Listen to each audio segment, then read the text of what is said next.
Hello, gamers. I thought we were live for like a good 3-4 minutes there as I was playing music. This is a great start. I'm going to join the staff chat. Hey, Colin. Oh, hello.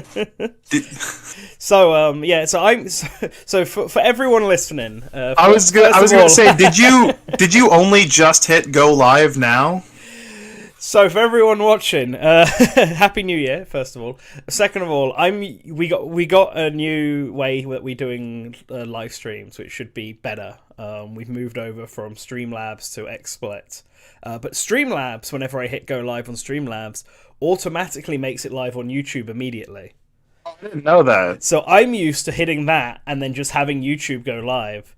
So Oh no, I've been. I hit live on XSplit, and then I went over to do my usual stuff and play music and all that. So I've just been listening to Jump Up Superstar instrumental on my own for like 3.5 minutes before I suddenly saw the YouTube notification being like, you can hit go live now, right? And was like, oh no, what have I done?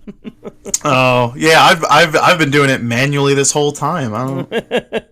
Man, has it really been 3.5 minutes? Because I've just sat here watching when you when you open up like Streamlabs, when you're in like their website, and you go to the chat box, they have like a fake like mock chat box that you can read. Okay. That's just like randomly generated like statements that are meant to simulate what the chat box would look like. So it's like, is he live now? He can still win with this one. Yeah, that's life. Let's see. Let's keep going. Never lucky.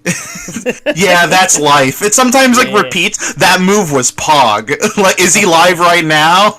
It's happening, guys. I've just been watching this for like 3 minutes. Shouldn't the fake stream to mentally prepare yourself for the real stream? It just said simulation, craft, and pawn twice in a row. I don't even know what that means. I have not even the slightest clue. Weird. Don't worry, Nan. You'll figure out XSplit just like everyone else in 2013. Yeah. I'll figure out what to do. One of the things I need to figure out what to do is the chat box, because I don't know why it's not working. I don't know what I need to press another button or. I don't know why it's not working for you, other than like maybe it's not on the right template. I don't know. You have the same settings I do, so it should be fine. But whatever, we're not going to turn this into another fucking technical advice stream. Yeah. No, we're here to talk. Let's just move on. 2022, the new year. Hopefully, a better year than it has been in the last few years. Well, should we maybe talk a little bit about 2021 first, since it's been a while? I mean, it has been a while. We just got off of doing our epic Source Game of the Year awards. The only game awards where we're still figuring out its name, even after we put up the video. All right, good news. The chat box is working. There we go. Just got hey transparency, hey Blackbird. The bad news is the text is huge, and I don't know how to fix that part. Oh, just like. Yeah, you just gotta keep rescaling it a bit. You'll find your way, bud. You got it. I'll figure it out. Meanwhile, while I figure this out and people watch the chat box move violently across the screen, holy shit! When you talk about disappeared for me. Source Gaming Awards. Yeah, I'll talk about that. So out of our own frustrations of Jeff Keighley's the Game Awards, we decided to go ahead and make our own. I mean, it's like we've been doing it for a while. We've always had an end of year. I guess SG Choice is what we've been branding them usually. Because SG Choice is usually when all the staff comes together and puts in a bunch of stuff, and then have we always let the community vote on it, or is that a new thing? I'm pretty sure we did for last year's awards. I'm trying to remember whether or not we did people could vote on just the game of the year, or if we had it so people could vote on every category. That's what I'm trying to remember. Have you tried changing the resolution of the box? I'm trying to figure out where that is. No, just right click on the source and then just under resolution put custom. I have my thing right there in the stream channel if you want to look at it. But no, we decided that maybe this year what we should do is we should be a bit more democratic. On top of that, make the nominations and categories just generally, better. Mm-hmm. just like. Because oh man, do I like something in my goopy gamer brain just sets right the fuck off whenever I see like best action adventure game, because that means nothing. Like that really that really is like I don't like it. So we decided instead to come up with, in my opinion, I mean we could always add more. We could always be the Oscars or the Grammys and have like categories for literally everything ever. Oh my god, you're doing it, Nan. You're fixing the chat box. Figuring it out. You got it, bud. Make sure it doesn't go off the side. Anyway, so yeah, we wanted much better categories. So we came up, me and Bryhard Gaming actually kind of brainstormed a bunch of these categories. Mm-hmm. And then we set up a Google Docs forum or whatever the hell they're called, and we just sent it to the staff, we sent it to the patrons, then we sent it to as many friends of the channel we could, and then all those people chose if they wanted to answer it or not, and then I think we ended up with like 25, 26, 27-ish nominations. Yeah, something like that. So I'm pretty sure. Yeah, which is a good number. Like, obviously, in the future, we hope to do more. Yeah. The more people we can get in this, obviously, the more games we can cover. Because I think that's the one problem with every Game of the Year award ever, is that like there's only a finite number of games people can play. Yeah. So in this one, for example, we had best quality of life features. And Forza wasn't on there, and one of my housemates, when he was looking at it, was like, I feel like Forza should have got a nomination for that because it has some really good quality of life features. And the only thing I can say to that is, well, no one played Forza from that we spoke to. Yeah, we Good morning. Hello, Spazzy. Hey, is my mic okay? No, quiet. not at all. It's really muffled and it's really quiet. I think that my this is exactly why I didn't record the Resident Evil thing with Wolfman. Okay, are you maybe using the wrong mic? I don't know. I think it's trying to use my webcam mic. Yeah, that makes sense. Yeah, we didn't want to be pushy with the Google form when we were sending it out, because we knew people were probably busy. Yeah, it was like building up to the holidays. There are a few people that I spoke to who just either didn't contribute either because they just didn't really have the time, or they just didn't play enough games that year to feel like that they were warranted to nominate stuff for a Game Awards. That's something that we noticed. A lot of people were only playing games that didn't come out in 2021. But yeah, in case... No. Not in Discord. At least. Okay. Anyway, just like... the responses we got to all of the forms we got were pretty good. Like, we didn't, there's not a lot of... when we were doing these categories, it's not like the winners of each category had like one nomination to their name or something. Like, yeah. I think every nomination had at least had like a handful. Yeah. Like we went through and like there was enough. I was always worried that there was going to be some difficulty in picking out them, but no, all the nominations pretty much had at least more than one vote on them. So that sort of made rounding it down to what would be the 5 we picked. Because obviously a lot of people voted for this, so there's a lot of different games that we can only pick 5 for each. I can tell you right now, like half the shit I put in is not in the final form. It just isn't. I think Deathloop being in there is a you thing. Yeah, it's just like me and whoever owns a PS5 put in Deathloop, and that's not anyone else. So, hello. Oh my God, it's Spezzy. It got worse. It got worse? Yeah, it somehow got worse. It's quieter now, yeah. Spazzy, you gotta check like your Discord settings. You can't just like. I don't know. I bought a new headset, and that's the problem for everything. And then my wife threw away my old headset, so I can't even use that one. Oh no! I can try increasing your volume, and seeing if that affects anything. Yeah, let me see. I disconnected my webcam, so it's not that. It's like I'm really back in an Xbox Live party. It does sound like that. I've turned you up enough that you can hear you now, at least. I am using an Xbox 360 headset. You got me. Oh my God! Just nothing but the cutting edge of tech. For you. Spazzy, I have like a spare like USB mic I can send you. This is a USB headset. I don't know, man. I feel like all the USB ones I always try never work out for me. I have a pink Razer microphone that I bought for like $40. Yeah. I think I'm just gonna have to play around with the stuff I have here. Maybe I can't use this headset. I have like a Yeti mic too that I never use. Maybe you should probably use that Yeti mic. I had issues with that one too, man. Man, 2022, the new year of tech and not preparing. New me.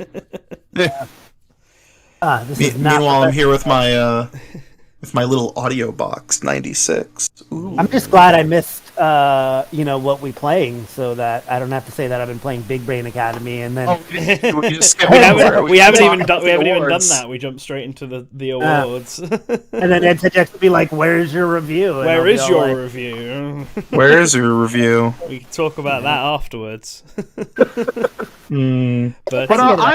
Anyways, I'm generally pretty pleased with how the awards came out. Like, yeah, I thought we did pretty good. That video took me forever. That whole last week of. I didn't think it was going to be like 45 minutes long. That's why. Neither did I. When you sent it to me, I was like, "Holy shit!"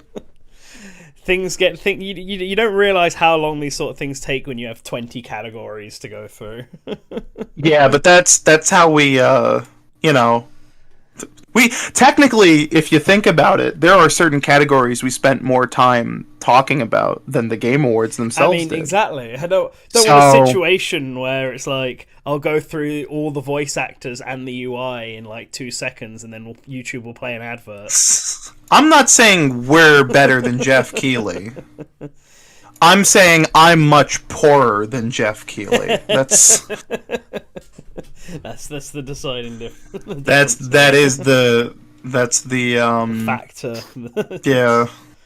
But all right. It was. Oh, you got also. The video came out and. Hey Nan, I hate to do this to you. But you got to put Spazzy's icon on the. I have. I've already done it. It's just the stream delay. Oh, well, okay. Yeah, well. You've been called out now. For everyone else listening, they're going to hear this as Spazzy's thing is already up, so... I'm gonna look like a fool. Yep, there it is. There you go. I'm going to drink this espresso now. Alright, anyway. Games we've been playing, we'll cover that obviously quickly. Just before we get in, because the topic is 2022... Predictions is the main topic for today, and 2022. There's a lot of days to cover. There's like a whole year, isn't it? Almost an entire year's worth. Is this a leap year? Is 2022 a leap year? I actually don't know. To be honest, it doesn't make much of a difference. Okay, it is not. Anyway, games we're playing though. Spazzy obviously revealed he's been playing Big Brain Academy. Trying to get his brain age down from 65 to a reasonable number. That's just mean. I will be mean until I get this review from him. And then I have been playing No More Heroes 3, finally. Swell. Before Pokemon's the first big game of this year that I want to play, so I feel like I need to sort of cross off all the big games of 2021 first, at least the ones that I've bought, And No More Heroes 3 is probably the biggest one on that list that I've just not gotten around to play. I haven't played Balan Wonderworld yet either, and I did buy that, so Sad. I guess that's the other one on my list to play before Pokemon comes out. But yeah, so I've started that finally, and it's good. I'm having a good time. It's a lot like No More Heroes 1, but without any of the levels. And instead the boss just jumps straight to the boss fight. But the style in that game is really good. Like every chapter starts off with like a fake 70s like anime opening and ending theme like at the end. It goes all in on like the aesthetics, and I think that's really, really cool. So I'm looking forward to it, because I wanted to play No More Heroes 1 and 2 before getting to 3. I've beaten Travis Strikes Again. And I mean, I've technically beaten those two, but not since the Wii. So I wanted to replay them and try and beat them again. And man, No More Heroes 1 is really clunky. It was really difficult to go back and play that one. No More Heroes 3 I'm having a great time with. I mean, I haven't finished the Switch version of No More Heroes, but I got decently into it. And I don't know, I was having a grand old time. I actually think it's one of the it's like they really adapted the Wii controls to the Switch like really well. Yeah, I don't know. I think it might just be age problems with No More Heroes generally. It could also be because I've already beaten it once. Maybe my motivation to do it again wasn't as strong. Maybe you just like the PS3 version better. You goof. God, you goof. No. Dear God, no. Also to Cyber, I get that. I'm also playing No More Heroes 3 on spicy difficulty, and I was playing it before this stream, and there was just one defense battle that I kept dying to the projectile guys, and it was getting very frustrating. But I did manage to pull through. Hey guys, but I totally get that. Any better? Oh my God, you're really quiet now. No, now it's really quiet. How the hell did it get like worse? I don't know. I don't know what you're doing to it, but now it's now it's quieter. Also, Phantom has just snuck in here. I was here the entire time. What do you mean? Yeah. He finally turned on the alarm for once. Well, no, so here's the thing. I woke up at 9:30 and then I went to the bathroom and I didn't bring my phone with me, so I completely lost track of time. You've been in the bathroom for 45 minutes? Nearly an hour. My stomach was hurting a lot. What were you doing? Using the bathroom. That doesn't... Were you just staring at the sink? Takes me on upon his makeup and stuff. People are probably eating breakfast right now. You were eating breakfast in the bathroom? No, I said people are probably eating breakfast. I'm not going to say what I was doing. Well, alright, Fandom, you can go then. Now that you're here, what games have you been playing? So, I've been playing... Oh, gosh. I guess I could go from since the last time I was on a Good Morning Show's Gaming. I started playing Eastward Nice. like 2 weeks ago, something like that, and I'm really enjoying it. It's like the first game I ever played fully with scan lines that actually looks good. What else have I been playing? Virtual scan lines look really bad. Yeah. The only time I've seen like virtual scan lines look good is I used to have a doohickey. I don't have it anymore. I forgot the name of it, but it was literally like it was a device that made scan lines like on the fly. Like that was its whole intended purpose, and it had like a analog knob. It actually looked kind of cool, but I don't have it anymore. So, I mean, usually I would agree with you, Colin, but Eastward does do it very well. It's one of the few games I think it works very nicely. And Eastward is just generally really good. It was the game I nominated for Best Debut Game in our awards. I think I also nominated that. Yeah, so like, it didn't win. Kenna won, but I think it should have won personally. But this is a democracy. But yeah, Eastward is very good, and everyone should go play it. I thought it was a great game. What else have I been playing? I've been playing. I kind of started playing Final Fantasy 14 several months ago, but I just because it's an MMO, it's like I keep dipping in and out a lot. But it is nice. I can see why so many people enjoy it. I like the customization. That like just the fact of that's mainly what I'm looking forward to, being able to dress up my character in multiple ways. I think a lot of people play that game for the role playing aspect of it. Yeah, yeah. There's rooms for it. So it's Yeah, very there are fair. rooms for it. Yeah. Um, of course, still constantly playing Guilty Gear Strive, waiting for Biking to come out, and later this month, I bought Pokemon Brilliant Diamond shot. Oh, no, Brilliant Diamond. Um, I haven't patched it, so and the reason why is because I'm gonna be doing like a Nuzlocke run of it. Okay.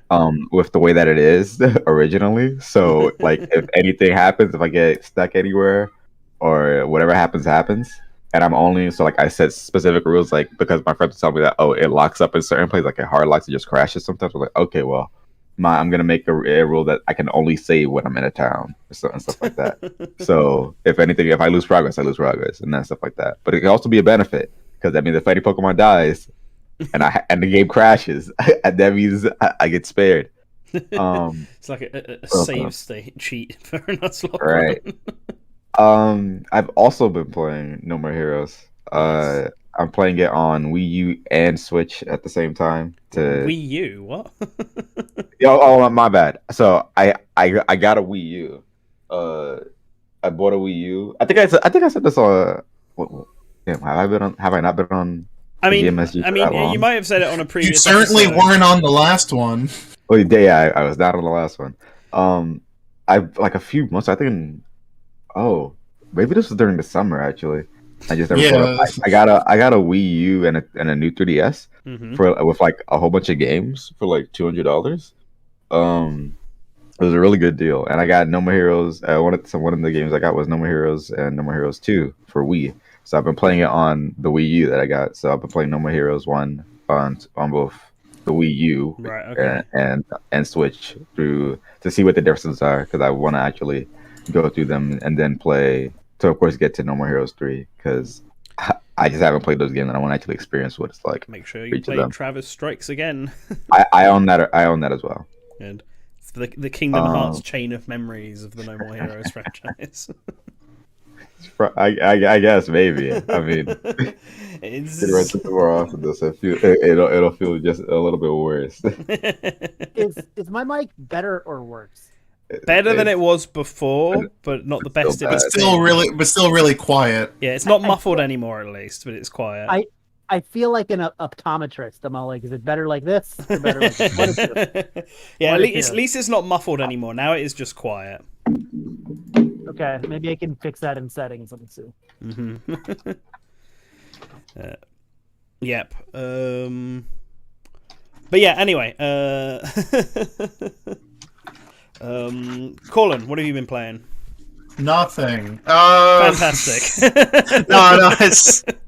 I talked a bit about it a bit on the last GMSG from like 20 years ago, but I'm still in my honeymoon period of getting this new TV and just like seeing things in HDR because it's really cool.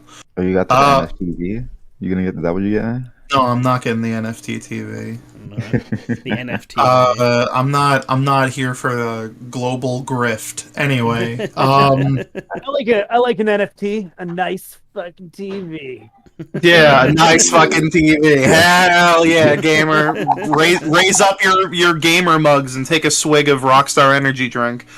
That early in the morning? Yeah. Well, yeah, it's the perfect time is to do it in the morning. Adults have coffee. Wakes you Gamers up. have Yeah. Monster Energy. Oh gosh. Yeah, this mug is just for show. I just filled it full of Nas. Drink milk. Oh, he needs some milk. I don't know. I'm still off playing RE3 Make, which is funny because that game is like 5 hours long. I think that just goes to show how like inept I am at like sitting down and finishing a game. Because I'm still like, yeah, I'll boot it up and play it for 30 minutes. Game that takes like 3 hours. Because that game just looks beautiful. It's like one of the more like stunning games I've played on this TV. A lot of Tetris effect. So much Tetris effect. VR but yeah, or that's VRless? well, OLED gamer, Oh, like okay, so on VRless. on both my OLED port. on both my SWIP and both my Ekbok. Oh boy. So yeah, we're really gaming, huh? Yeah, getting Tetris. But that's really it. Oh, actually, I think I shout out this game last time, but I'm gonna do it again anyway because I feel like everyone should play it. There's this cute game on the eShop called Sham the Cat or Cham the Cat. Chem the And Cat. it's CHAM the Cat, and it's a Mario Land clone, like Oh, Mario yeah, Land, yeah. You like did one, tell me about the this. first one, yeah, and it's like it's adorable. It's like $10, and yeah, it's basically like playing a direct sequel to Mario Land 1. They even replicated the weird kind of janky physics of Mario Land 1. I love that shit. I love this game. This is a me game. Like that is How long is it? it's about as long as Mario Land 1. Okay. So it's by this company, this developer. I forget the name. I Pixel gotta look Game them up. Maker. I think Yeah, they're but called. they released a bunch of games that are like very clearly inspired by big Game Boy hits. So they have like a breakout Arkanoid type game, and then they have a Tetris like. Yeah, the Tetris what- likes one I've seen. Yeah, when Colin says it's I mean it's green screen and everything. It looks Yeah. just Yep. Is that called Cham the Cat? Yeah, Yep. Cham it, the lit- Cat. it, look- it literally look like it even It has, looks like Mario Land 1. Yeah. yeah, it even has the submarine section and everything. It plays exactly like Mario Land 1, although like it's it on screen. it's got a few differences. Like the Super Ball is replaced with like a whip that like shoots projectiles. Oh wow, you weren't kidding. Holy shit. Yeah. I love it. I think there's probably some people who would look at that and go like, man, that's shameless. Nah. You know how many games play like Mario Land 1?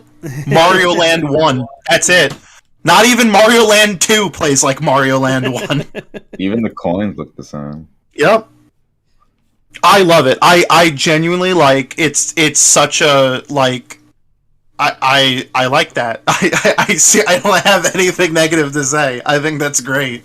Getting on screen for folks. It's almost shameless. But Yeah. like yeah. But you're right. Shameless, I can't even fault it for that. I really can't.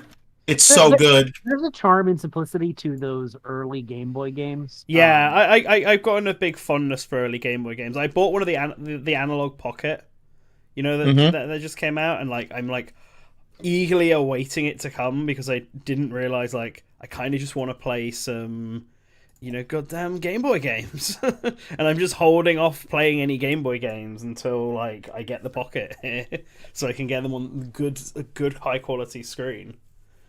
And it's kind of a weird anticipation. I'm kind of looking forward to it more than I'm looking forward to many of the games actually coming out this year, which is something. And on that topic, shall we move on onto our predictions for 2022?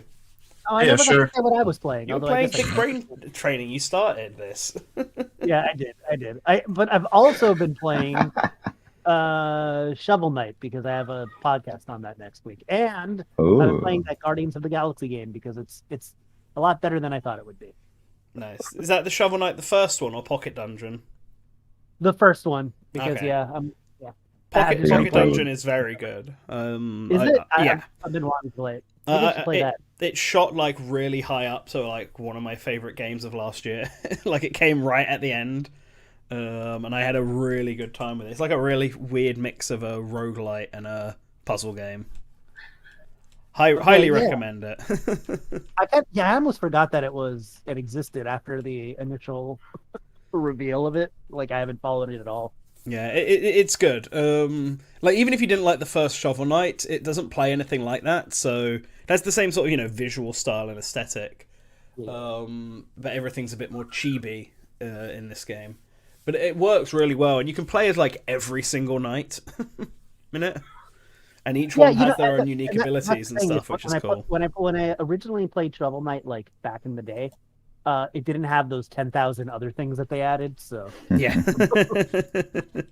Vanilla Shovel Knight. She reminds me, I should Anyway. test out the amiibo on Pocket Dungeon because I know it has the amiibo support, and I got one of them, so I just never thought to try it. Might help me actually beat the game because you got to, like, I've only beaten the game with one character. I haven't been able to do it with anyone else. Not even Shovel Knight himself. It's hard. Right. But all right. 2022 predictions. I think the best way to go about doing this is like a round table sort of thing where we each give a prediction and we just keep going until we kind of get bored, or until the timer runs out. One of the two. So we know a few things that's coming out next year. I'll run down some of the things, at least from Nintendo, that we know are happening. So game wise, Pokemon Legends Arceus, obviously at the end of this month. Both Kirby and Advance Wars are happening in spring. We don't have a specific date, but if I was to guess, if I was a betting man, I would say put Kirby in around April time and Advance Wars in around May, or even like Kirby late March, Advance Wars late April. Something like that is... Wasn't there like an eShop mistake where it was like listed for April or something? Kirby, I don't know. No, Advance Wars. Oh, Advance Wars, maybe, yeah. I think it was March or something. Either March or April, one of those, like 20-something. It's going to be springtime, and then Splatoon 3 is also coming, and my guess is that Splatoon 3 is also going to be like end of May, beginning of June, like before E3. I think before E3, all of those 4 games that I just listed are all going to be out. And I can't... is that everything that Nintendo have confirmed for next year? Obviously, other companies, I don't know how much we're going to focus on them. God of War and Horizon are coming out for Sony, and I don't know anything that's coming out for Xbox. You said Oh my God. before E3? Yeah. Hang on, gamers. I got some breaking news. Oh, yeah. So I did some more research into this thing I was just shilling that I guess I apparently had no idea what the actual context behind it is. Yeah. So it's part of a series of games called Pixel Game Maker series, Yeah. which is a program. It's by the RPG Maker people. Oh, cool. They made like their own kind of game maker thing that's for pixel games. And so it seems like what they're doing is they're funding a bunch of developers to make games in their engine, in their tools, and then release them onto like Steam and the eShop. And as of 3 days ago, Takumi Naramura of La Mulana released Pixel Game Maker series Medium Knot, which is a science fiction horror action game made in that engine, and it just released on the Switch like a few days ago. Oh, whoa. That sounds can good. you I link love that La in Mulana. Can you link that in the Steam channel? It's $15, yeah. Yeah, it looks like a Metroidvania. That's actually like really. By the way, that actually like further impresses me that they're able to replicate Mario Land 1 physics in this engine. That's actually really neat. Yeah, I'm now suddenly incredibly interested in Pixel Game Maker. Yeah, I know, right? It's really sold me on this. Yeah, because like RPG Maker, the problem with that is that it's like, yeah, you can make RPGs, you can make Final Fantasy likes, but like, outside of the very few people who have managed to make something really, really special like Lisa, it's very generic and sort of hard to work with. Is RPG? Well, it's not hard to work with, but everything kind of comes off very plain and it's limited. Yeah, it's very limited. That's the right word. If you want to make a Final Fantasy or Dragon Quest clone, you probably can, but that's kind of this shit's cool. Or even an Earthbound-esque game. Yeah, kind of do that. But I agree with you, Jax, 100%. Yeah. I'm now super. I might have to check out Medium Knot because like I really like La Mulana. Well, apparently this engine comes with La Mulana 2 and Kiro Blaster as like samples. No, that's pretty cool. Wow. Was La Mulana 2 made in it? Yeah. Wow, that's impressive. That is impressive. That's very impressive. Damn. Well, I guess everyone. We learned something today. Yeah. Anyway, I think the only other 2022 game the one that won't be out before E3 is Bayonetta 3, which I'm going to assume is more September, October time next year. Bayonetta 3 Breath of the Wild, of course. Well, Breath of the Wild if might it- come out this year. If I mean, it I comes guess out. that's gonna be a prediction. We can have a vote then, now. Then actually, uh, who here thinks that Breath of the Wild 2 will come out this year? I think Me. in November though, which is Spazzy? fine. Makes sense. I'm gonna say it has the same chance that God of War Ragnarok has of coming out this year. Okay, I'll play devil's advocate then. And I'll say that I think it might get pushed back till February, March of next year. I don't think it'll be And any then, later than March next year, though. Wait, E3 is June. E3 right? is June, yeah. And one day we're gonna go back to E3 physically.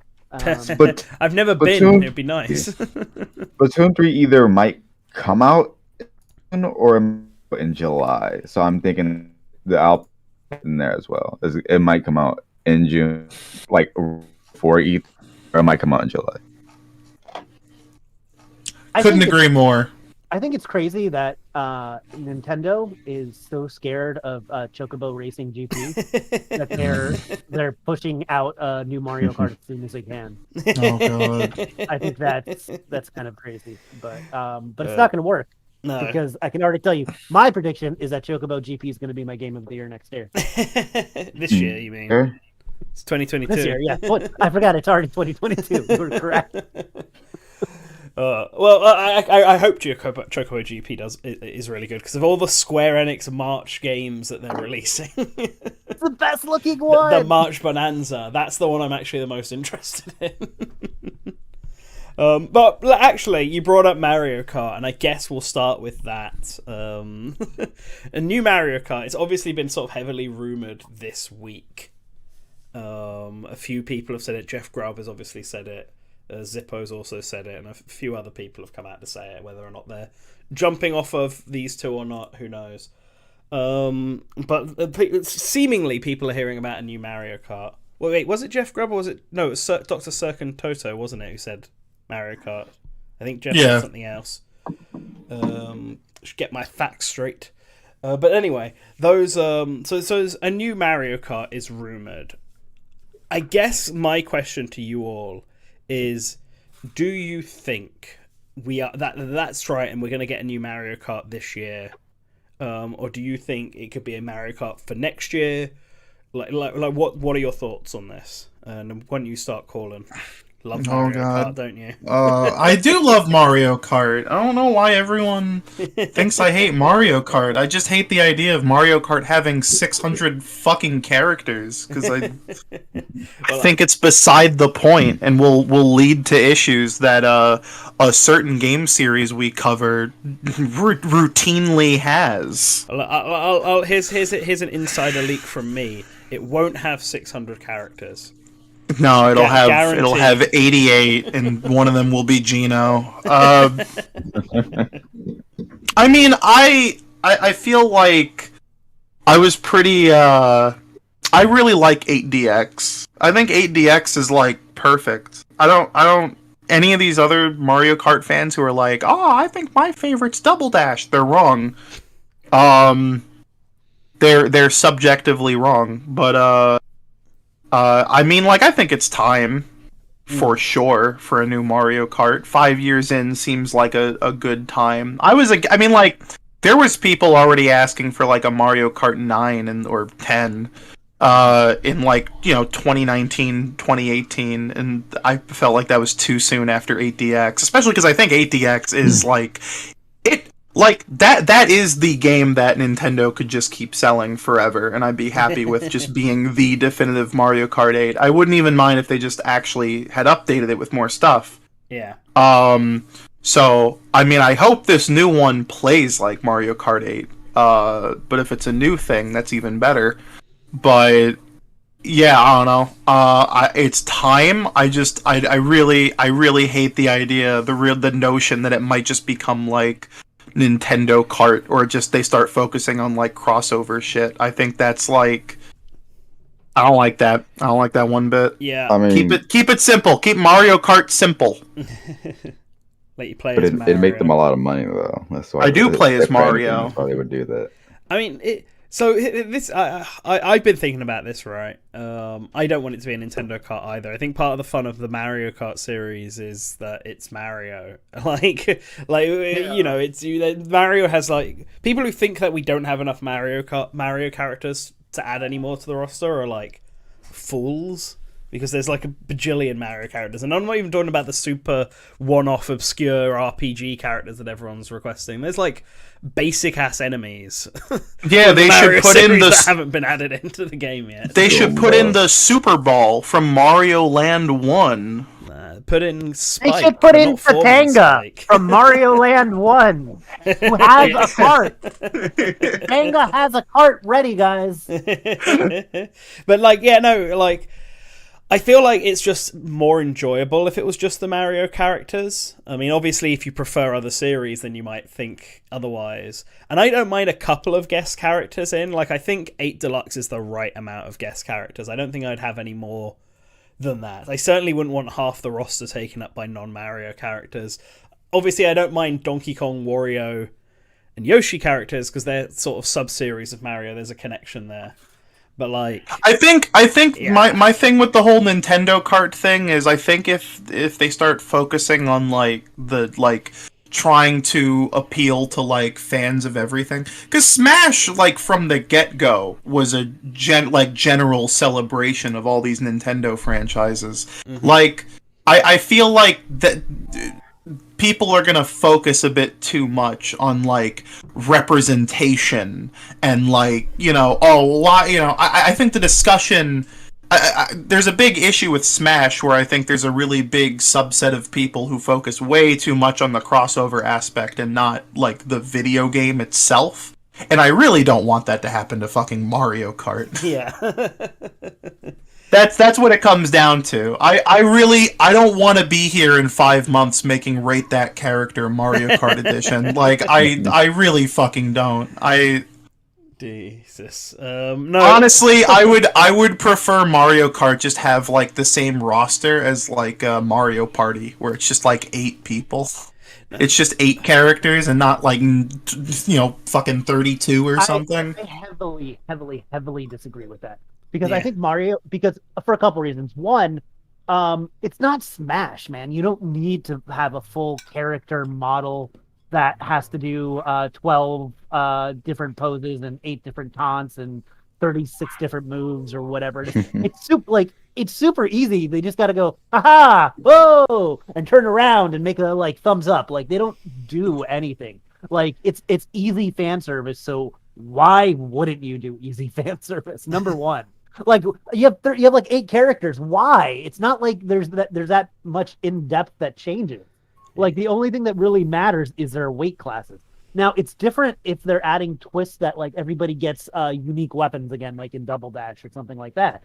But if they're not doing that, then sure, it's just skins. It's literally just skins. Like it might as well be Fortnite. Yeah. Shut the fuck up. But I'm being 100% honest. Right. You're right.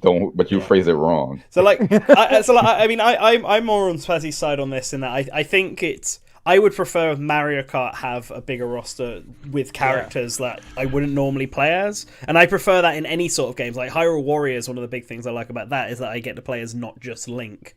Right, but other right. characters. That's where I don't think I like the Nintendo All-Star aspect of it, is because people are like, oh, you have so many like, you know, Mario characters in Smash. Well, that's Mario's big, but yeah, maybe Mario shouldn't have 30 characters. But here you can get like Wiggler. Like you're not gonna play Wiggler in another game. Like throw Wiggler in there. Throw, like I said, throw Tonga in there. Throw. He was in Mario Kart 7 and not 8. He was in Cut. Yeah. Like I guess you could say I'm a Mario Kart conservative. We used to be a proper karting country. Like my thing, I think, is that like my problem with Nintendo Kart is that it would just be the same characters in Smash. It would be the safe options. It would water down the weird Mario things. Yeah, that's my problem. Like a problem that Smash has is that it sort of feels compelled to have the protagonist of each game be the main character, and then maybe the villain as the secondary character, which is fine. But like, it does. I kind of want to play as other characters. Like if I really want to play as Samus, I could just play any Metroid game. So like, let me play as Ridley this time. And it's that sort of same thing in Mario Kart. It's like I could play it as like Spike, the enemy, not like Foreman Spike, like the little green guy. Or I could just play as Samus again. And I get it if you like Samus, but for me personally, I'd rather play as I'd rather let an obscure character, not even obscure, I'd rather let a minor character have a time to be in the spotlight than someone who's got the spotlight already. I think that it would be preferable to me if most of the crossover stuff was kept to DLC, and that it was more it was more tracks than characters, because I think crossover tracks work really well, like a Metroid track, a Star Fox track, the F-Zero and Excite Bike stuff. That was exactly. I don't think you necessarily need the characters, but I think having cups, maybe a couple cups that are made only of crossover Nintendo franchises, I think that makes sense and would be cool. Yeah, I think that works for the karts. Like Blue Falcon is obviously a kart in 8 Deluxe, and there was the Mac Rider bike. There was also one in one of the games in Mario Kart Wii. But like, yeah, having Samus's gunship or the R-Wing be karts would be pretty neat. Like stuff like that I don't mind, because there aren't like pre-existing cars in the Mario universe that could have the chance. They basically just have to make stuff up. Same for the gliders. So that car works. from what the fuck? I mean, there are cars in Mario. Obviously, if I wanted to be really specific, I could be like, Monster from Famicom Grand Prix, or the taxis from Odyssey, etc. But I think that's the place. Yeah, that DLC I don't mind. DLC is like a different factor altogether. You kind of want to have something big, exciting. I kind of understand having guest characters for that. And like I said, I don't mind 1 or 2 guest characters. We obviously got Rob in a past game. The rumor currently is that it'll be an ARMS character, will be a guest character in this one, and that sort of makes sense, seeing as ARMS is the big game that the Mario Kart team made after Mario Kart 8 Deluxe. So like having Biff or Springman or Min Min, probably given the director's preferences, as a racer works. I think I've also got an issue with realistic characters being in Mario Kart. Like Mario has a very specific style, and I think like Link from Skyward Sword really pushes that to the limit, and he looks really goofy in some karts. So if Link already in a more toonish style looks a bit odd, I don't dare what like a Fire Emblem character would look like. Or Samus or something like that. It'd be too much. But not to focus on the character aspect, but something else. I kind of want Mario Kart to pull off like a Mario Kart Ultimate, but not in the same way Smash did it. I don't want every character back. I mean, it'd be cool. I mean, if they want to do that, I wouldn't complain. But it's not what I really care as much about. And the same even for tracks, because there'd be like, I've done the math, and there would be like 54 cups if they brought back every single track from every existing Mario Kart game. And there's almost something as too much content. It's like the Dying Light 2 devs saying that to beat their game takes 500 plus hours. Like, imagine if it was like to race in every track in Mario Kart will take you over 100 hours. Like, there's almost too much there. But what I would like is every sort of feature and idea from the Mario Kart series brought back. So let me have the option of having regular kart, bike, quad bike, or double car, where it's like double dash style. Let characters have the option to have like, or not even the option, just give characters unique items again, like they had in Double Dash and they have in Tour. Like every character doesn't need a completely unique item, like they can be shared, but give characters like Mario and Luigi can use the fireball and stuff like that. Obviously have the anti-grav from Mario Kart 8 and the glider and stuff from Mario Kart 7. Even bring the mission mode back from DS. Something like that, in the reverse mode from Tour. Like, I think there's like cool modes and gimmicks you can bring in that would work really well together to make an ultimate Mario Kart. Like, I think that works for this series. Whereas, as Spazzy said, the races are basically just Fortnite skins. It doesn't really matter from that point. Yeah, like that's the thing, and people talk about characters, and like, yeah, if you don't have the character, you're like, oh, Diddy Kong's not in this, it sucks because you like to play as them. But functionally, it's not different. Like the, and I know that stages matter in Smash as well, but I feel like if you're doing a one-to-one comparison, I feel like tracks are more like the characters. If you're comparing Smash to Mario Kart, because the tracks are what provide all the actual gameplay differences. Yeah. Yeah, agreed. I think for my last thing I was going to say on Mario Kart. Well, actually, does anyone else have any sort of thoughts about Mario Karts? Did we even go through the fact? Does everyone actually think it's coming? There is a Mario Kart coming out this year? I don't. It might as well. That's Well, what do we know? And I know this is going to get into our predictions, but what do we know would be the big Christmas game this year? I mean, if Breath either that or Breath of the Wild 2. If Breath of the Wild 2 is ready, that probably. But otherwise, we don't know yet. Yeah, so I guess it goes back to what Colin said. It might as well be.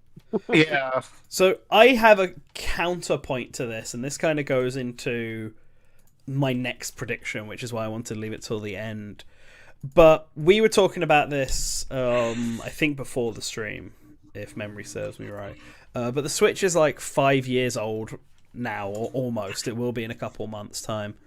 And, it's getting on in years. It's outlasted the Wii U. It's outlasted the GameCube, or almost outlasted the GameCube, I think. It's outlasted the 64. Like, it's getting to that point where we'd usually expect a turnover for a new system, and given that, not for a new handheld. I want to point that out. Not for a new handheld. That's true. The DS did last a lot longer, and so did the Game Boy lasted forever. The only one that lasted the regular time was the GBA, and that's because it was cut off by the DS. Yeah, I mean, the 3DS lasted, 2011 to 19, that is 8 years, yeah. Yeah, fair enough. Handhelds are a little different. I mean, the Game Boy could have been cut off by the Virtual Boy if the Virtual Boy didn't fail miserably. So there's a point to be made there. But, so one thing I wanted to sort of bring up was the idea that we might see the Switch 2 this year. Nintendo might reveal it. Yeah, like at E3. Because another point is that Mario, what do you call it? The Switch's chips, right? Like what they're made out of, have been discontinued. So Nintendo has gone ahead and bought as much as they could. This is something they announced last year. Nintendo have just gone and bought as many chips as possible so they can make as many Switches as possible. But this does bring into the question that there is now a finite amount of Switches out there. Nintendo have revealed that there's probably going to be stock issues with the Switch this year. And some of that is probably manufacturing stuff, but some of that might just be artificial stock stuff because they need the Switch to last. They can't really hit a point late into this year where they're like, yeah, there's actually no more Switches and we can't make any more. So, I think it's about time, and especially also you take into the fact that, the PS5 and Xbox Series X are now out, and while they've got games that they're still releasing that are on other systems like the PS4 and all that, developers are third-party devs that are working towards their sort of specs, which the Switch just can't even hope to match. Yeah, but the Switch 2 is not going to match those specs. The Switch 2 isn't going to match those specs, but it's at least going to close the gap. Devs are fine. Some devs were fine with PS4 and Xbox One to Switch. It's going to at least close the gap enough that PS5 to Xbox One, the Xbox Series might be able to do something with that. I think all of this is for me to say that I don't think it'll be the end of this year, but I do think in 2023 is when the Switch 2 will come out, or the Switch Pro, or whatever we want to call it. Yeah, I was gonna say from what I've been tracking, I think I think 2023 is the year. I don't think it's this year. Yeah, I don't think it's coming out this year, but I do think they might show it off this year. They might give it a code name this year. They might at one of their like investor meetings be like, "Oh, fucking NX2 or something." It's oh my god, it's Beluga or something, you know? The other thing that you have to that's a good one. Yeah, Um, yeah. the other thing you got to realize, or not realize, but you got to take into consideration are all of those Switch Pro rumors that had weird specs involved in them. Oh Jesus That Christ! Yeah, might be. I'm not saying there's the Switch Pro. I'm just saying that might be lend credence to the new a new Switch successor coming out. yeah. Yeah. But I don't know. Like, wasn't 2021 still the Switch's best-selling year? I mean, Not on the decline at all. apparently the system just hit 100 million sold. So I mean, like I don't think the system's on the decline, but I think the fact that they can't really make any more, and it's also, you know, it's been enough time. The only thing that makes me think they might push it out in that time frame is what you said, that there's a finite number of them. Yeah. So why not? here's I feel like Sorry. it's going to more of a handheld life cycle when I'm Yeah. looking at how the Switch is performing. So that I'm looking at it as more of a handheld, and Nintendo stick onto those handhelds. Here's the best way to put it: the PS5 and the Series consoles, and like the Steam Deck existing and being more powerful has meant literally nothing. Literally nothing, considering that it still is like the best-selling console month after month. And granted, that's because there's limited supply of the PS5 and the Series X. Although, I mean, like, there's limited supply because it's selling out. It's not like they're selling poorly. It's not like they don't have millions of these units being pushed. They are flying off the walls, just, you know, not to the same degree as the Switch. And the Steam Deck isn't even out yet. But I think the point is as much as people on the internet give a shit, generally no one does, given that Nintendo's able to still release games that look and run really good on their hardware, thus kind of like defeating the purpose of being like, oh, I can't believe it can't run Halo Infinite, because it's like, yeah, like who gives a shit? I mean, even like third-party support, like we're getting more of these fucking cloud ports that I of course, I'm not a fan of. But like the general third-party support of like what games have and can be ported to the console, like that has not changed at all. Like developers who were already porting ridiculously resource-intensive games to the Switch, like they're still doing it. It's like nothing has really changed.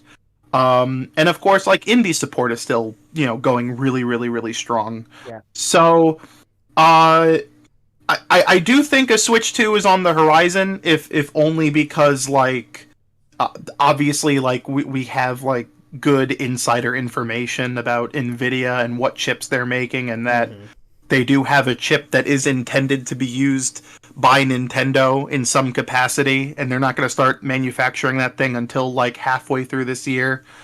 But I don't, at the same time, I wouldn't be surprised if Nintendo's not in so much of a rush to get it out, because they still have like, you know, all these upcoming games.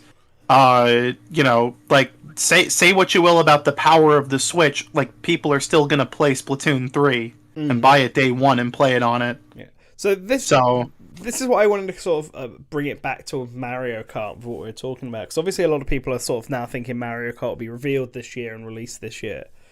But if, say, a Switch 2 is on the horizon for next year, for 2023, would Nintendo want to be releasing a Mario Kart for a console that they're, you know, in a year's time is going to be like replaced with another one? Or would it make more sense for them to wait until the Switch 2 is out and have Mario Kart be a launch title? And I saw someone in the chat brought up Pokemon Generation 9, saying that will come out before the Switch 2. But again, wouldn't it? We've got a Pokemon game this year now, thanks to Pokemon Legends, so we may not get one in November. Or Pokemon Generation 9 would be 2023, 2024 at this point. Yeah, that's the thing. Like, if it's 2023 and the Switch 2 is 2023, it might make more sense to have Gen 9 be a launch title, because imagine the next Nintendo system launches with both Mario Kart and a new Pokemon series. Like, it's gonna that's a strong launch lineup.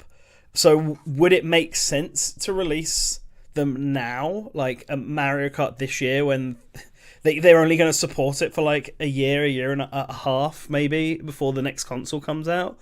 That's my only thought, and it's one of the reasons why I was wondering whether or not, if they did reveal Mario Kart this year was in development, would they not reveal it alongside their successor, like they did in the past with stuff like Mario Kart Wii? Like that was announced along with the Revolution. I think if the thing is backwards compatible, it doesn't matter. I actually think I wouldn't be surprised if Nintendo's gonna do a big like cross-gen push where they want to get like because nothing says like, hey, you should get this new console, then check out how good your old games look.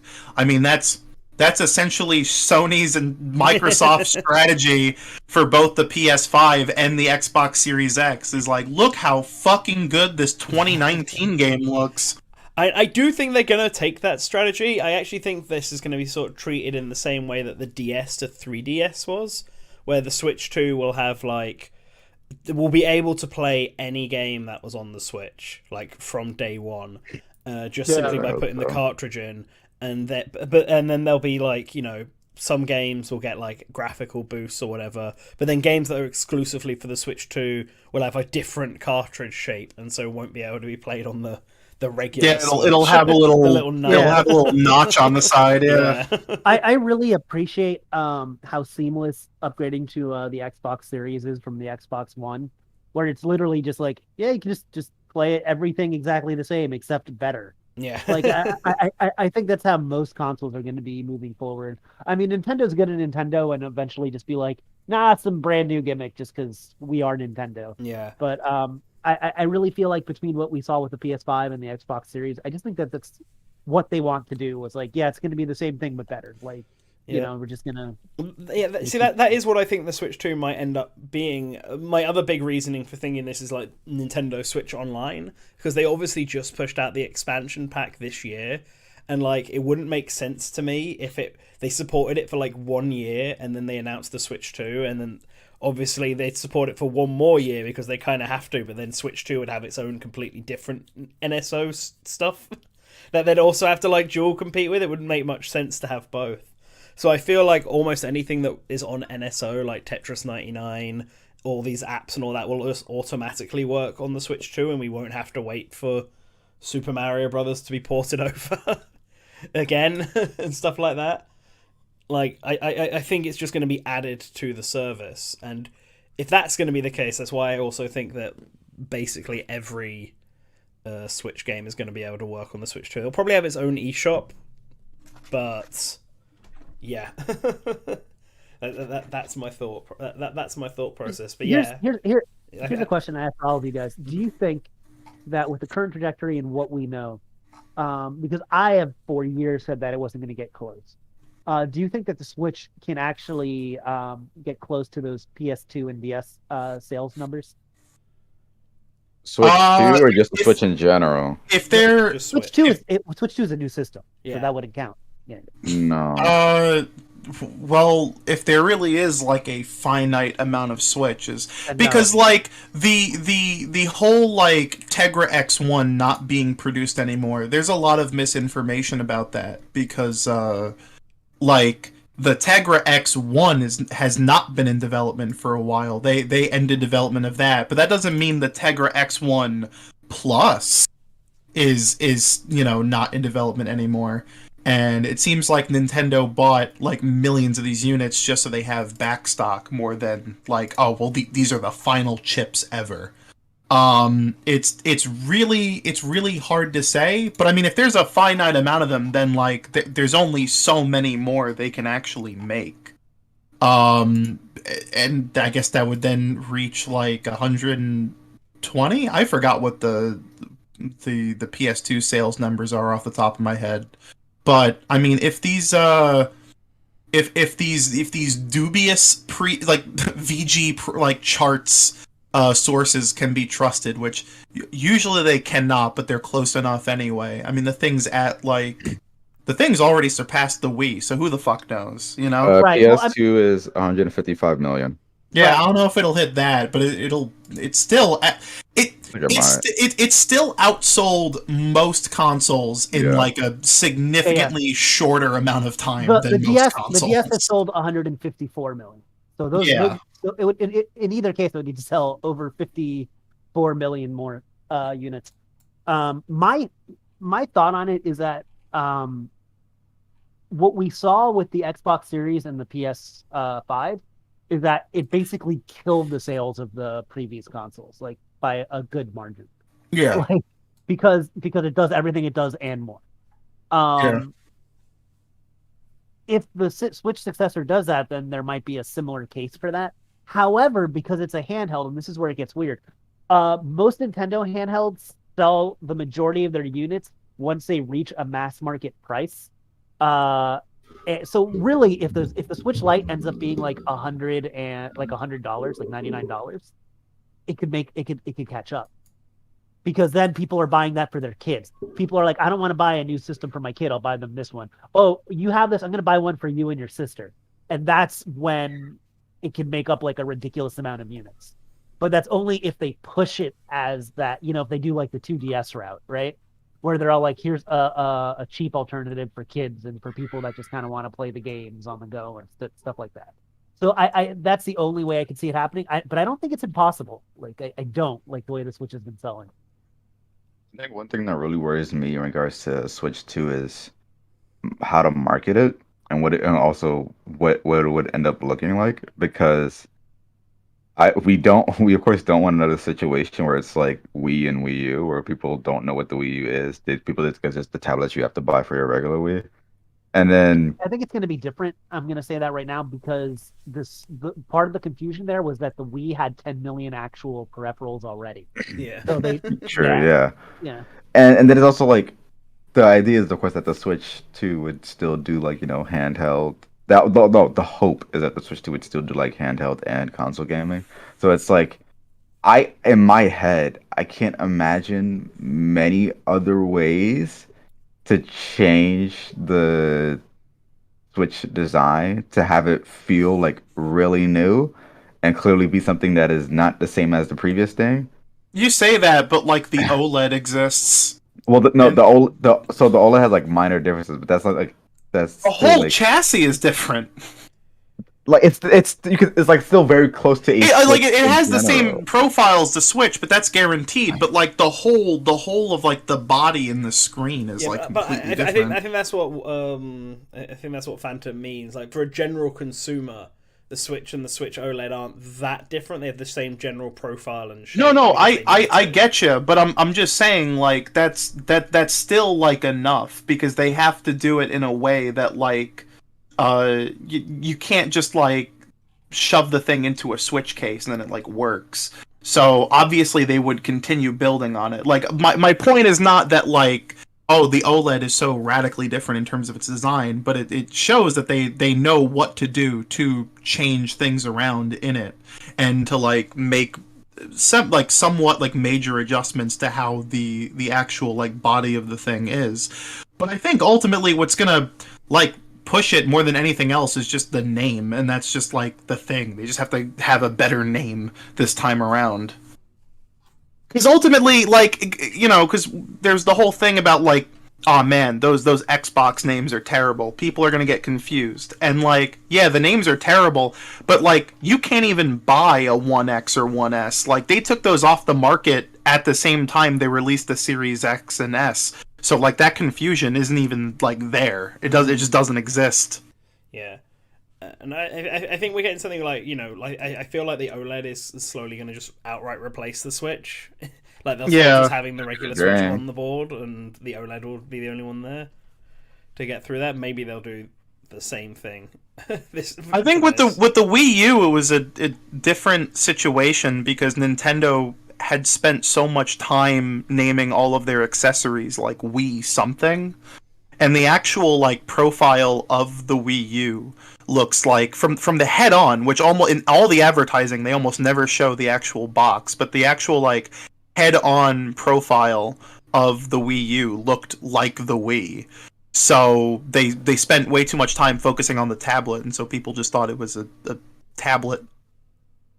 But that's different when you have a handheld and you can actually show off the whole system and every like in everything. I think like if anything, I think the OLED is like a really good like signifier of something to come because like it seems like what they're doing with the OLED is that the OLED is kind of like the last kind of premium version of the Switch 1. Maybe like for people who want to buy a Switch and don't have it, or for people that are not going to immediately buy whenever they announce the next system, so they just have the nicer version of the Switch 1. It's kind of like how some people still use the Xbox One X because it's better than the Series S and it's, you know, like still playing all the new games in like really good quality. It's kind of similar to the DSi, really, if you think about it. So I think that's it. Like I think that's your answer right there. Part of me also doesn't want a new Switch, like for my personal situation. I just got the OLED. I mean, yeah, realistically, like I do think they could squeeze another like couple of years, you know, like out of it. But some people really want this thing with DLSS, so I guess, you know, go crazy.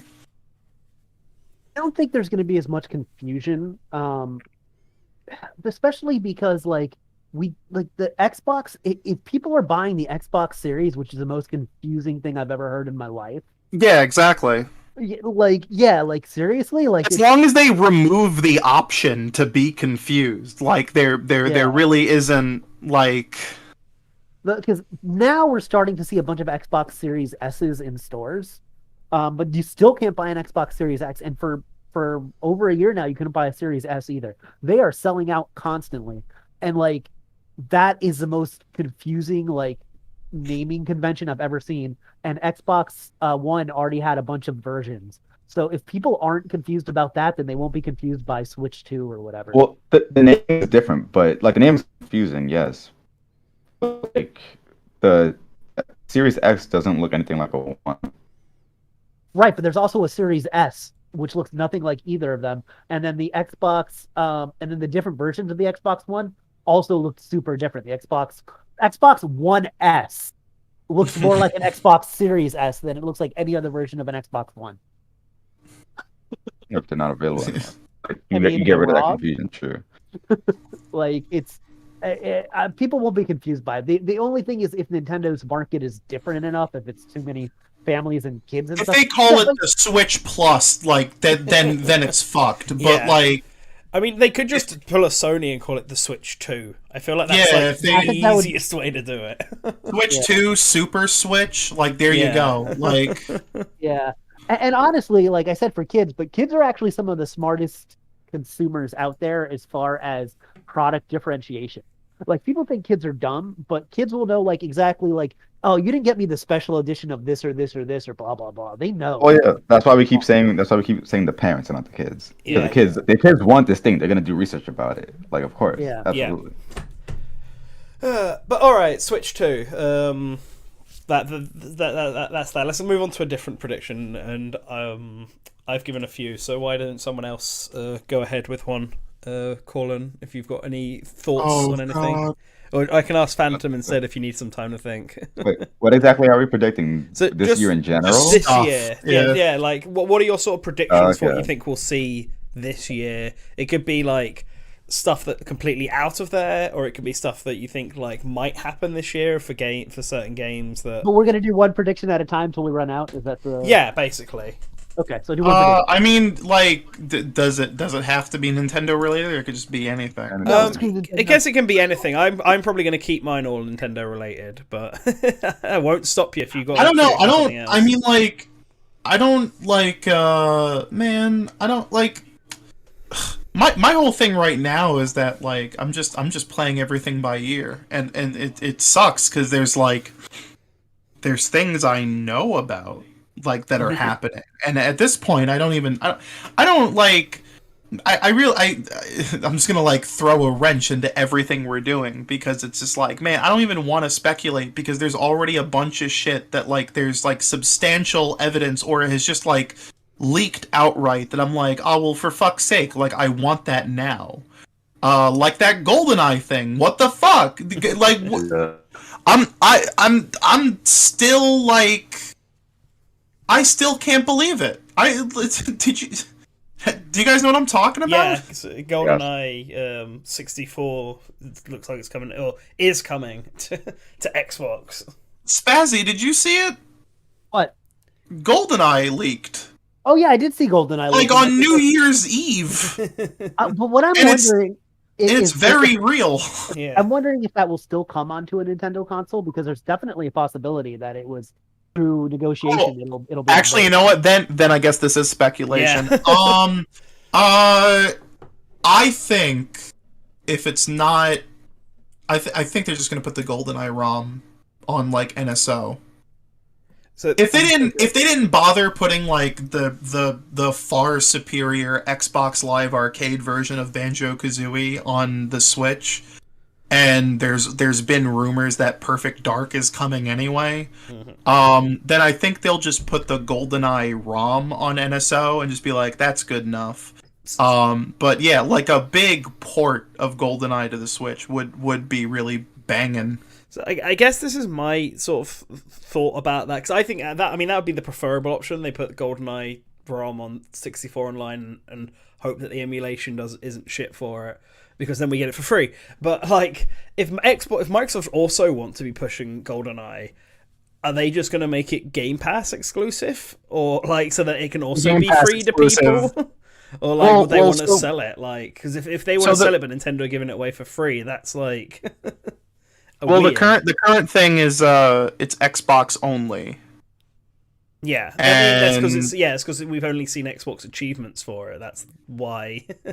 Yeah, and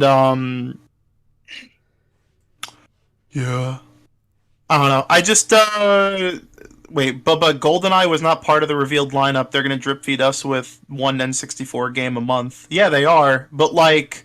Doesn't mean they're just going to go through that single lineup first and nothing. Yeah, they could throw a wrench into that at any time and just go like, fuck it, here's GoldenEye 1 month. I mean, it depends on. I mean, like if they already have achievement art and achievements and like an icon, like it has to be more or less done. Yeah, I like it has to mean we're seeing it soon. It's not like we're gonna get it in like a year. Oh my bad. But yeah, I don't know. I just I want that. That's really it. Purple Complex said that they're like, oh, but it wasn't, the GoldenEye wasn't revealed with the N64 lineup, and we know that they're drip feeding us games, blah blah blah.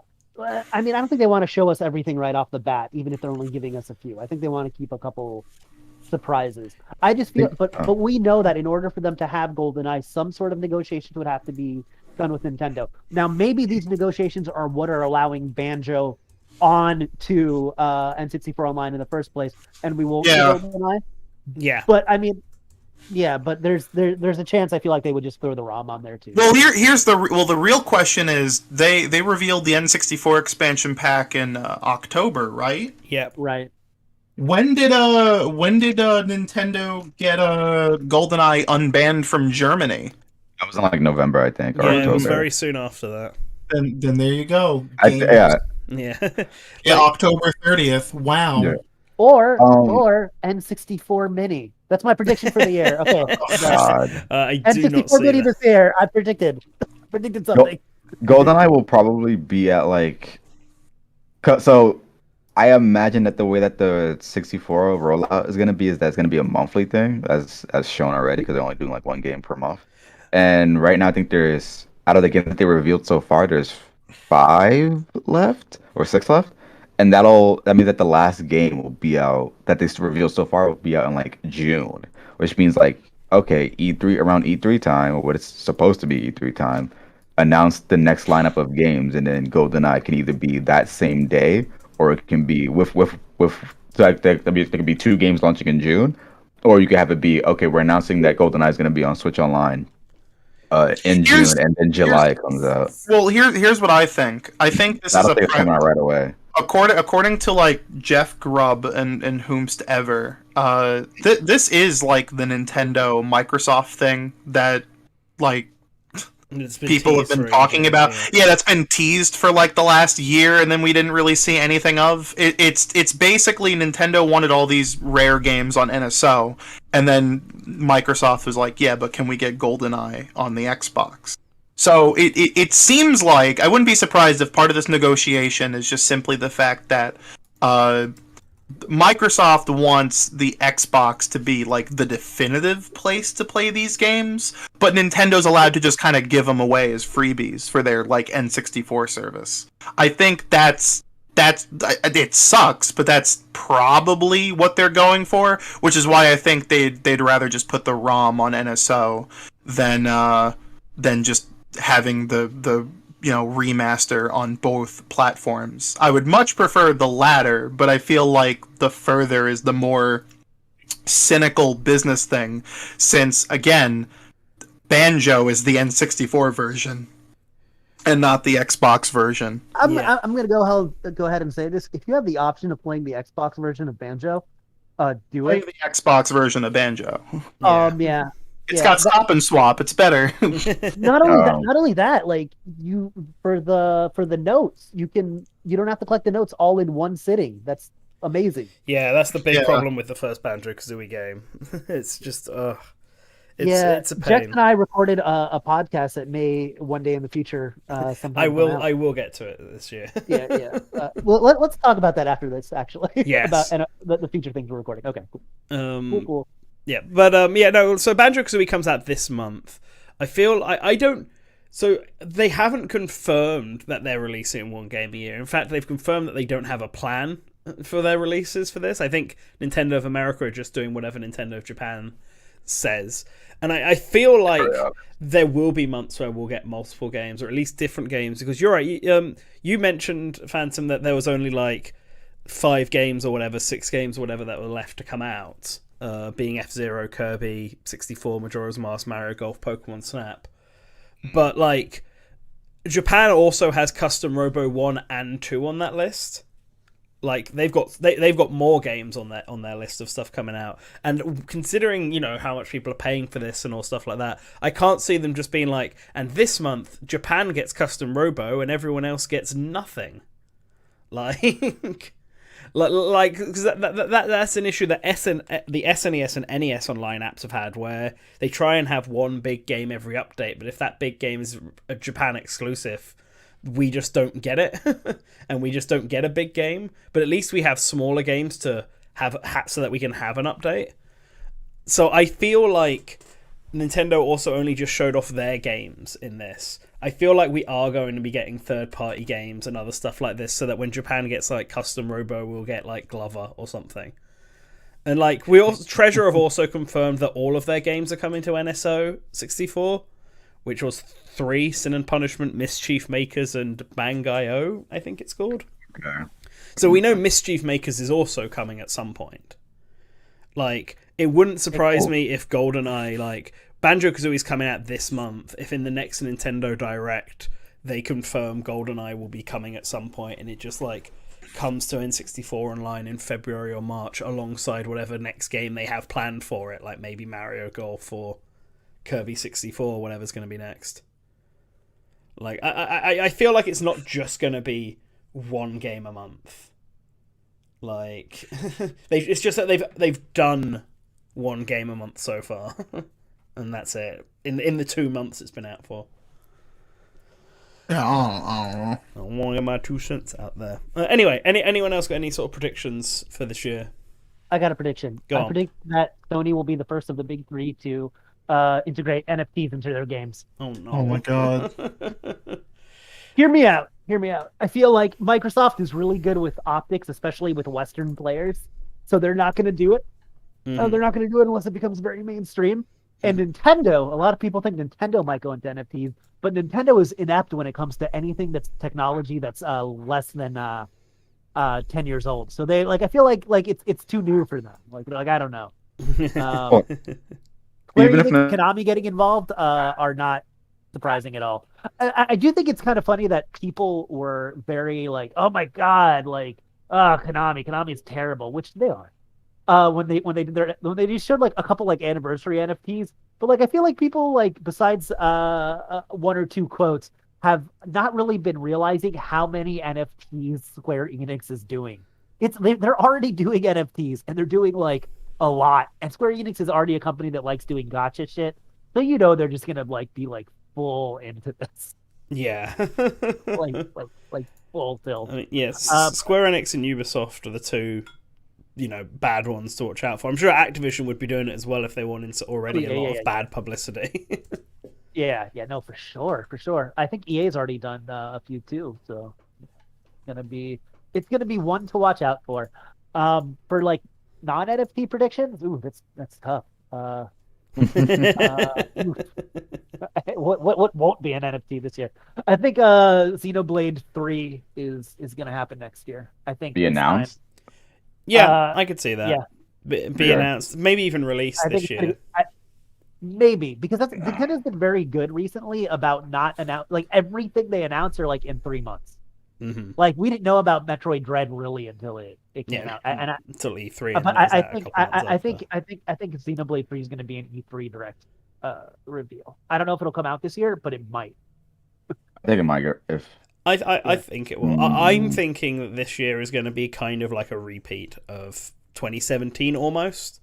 Or at least that's what Nintendo's sort of going for, with the one exception being that there won't be a new Mario 2D Mario, a new 3D Mario game. Instead, I think that rumored Donkey Kong game is going to be filling that void that Mario Odyssey would have. But otherwise, like, a new Xenoblade game, potentially a new 1-2 Switch or something of that caliber, a new a new Splatoon game, obviously. Something was being announced. Potentially Breath of the Wild 2. There'll probably be some sort of new gimmicky IP because Nintendo always likes doing that. So let's okay. So let me just ask this. So what about those Nintendo unicorn games that we're all like one of these days we will get updates on them? Unicorn games, or that? So like Metroid Prime 4, he means games like on that. Metroid Prime 4 and Bayonetta 3, I guess, are the big ones. Bayonetta 3 is confirmed for next year. Yeah, I mean it's confirmed, but I don't know.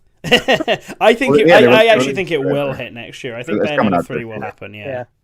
But do you think we're going to hear anything about Metroid Prime 4, especially because it seems like Metroid Dread did well, so I feel like they'll maybe push out the trilogy if nothing else. I think now's the time. It's the best time to do it afterwards. Just keep the ball rolling. So I think we'll get the trilogy or like remakes of Metroid Prime.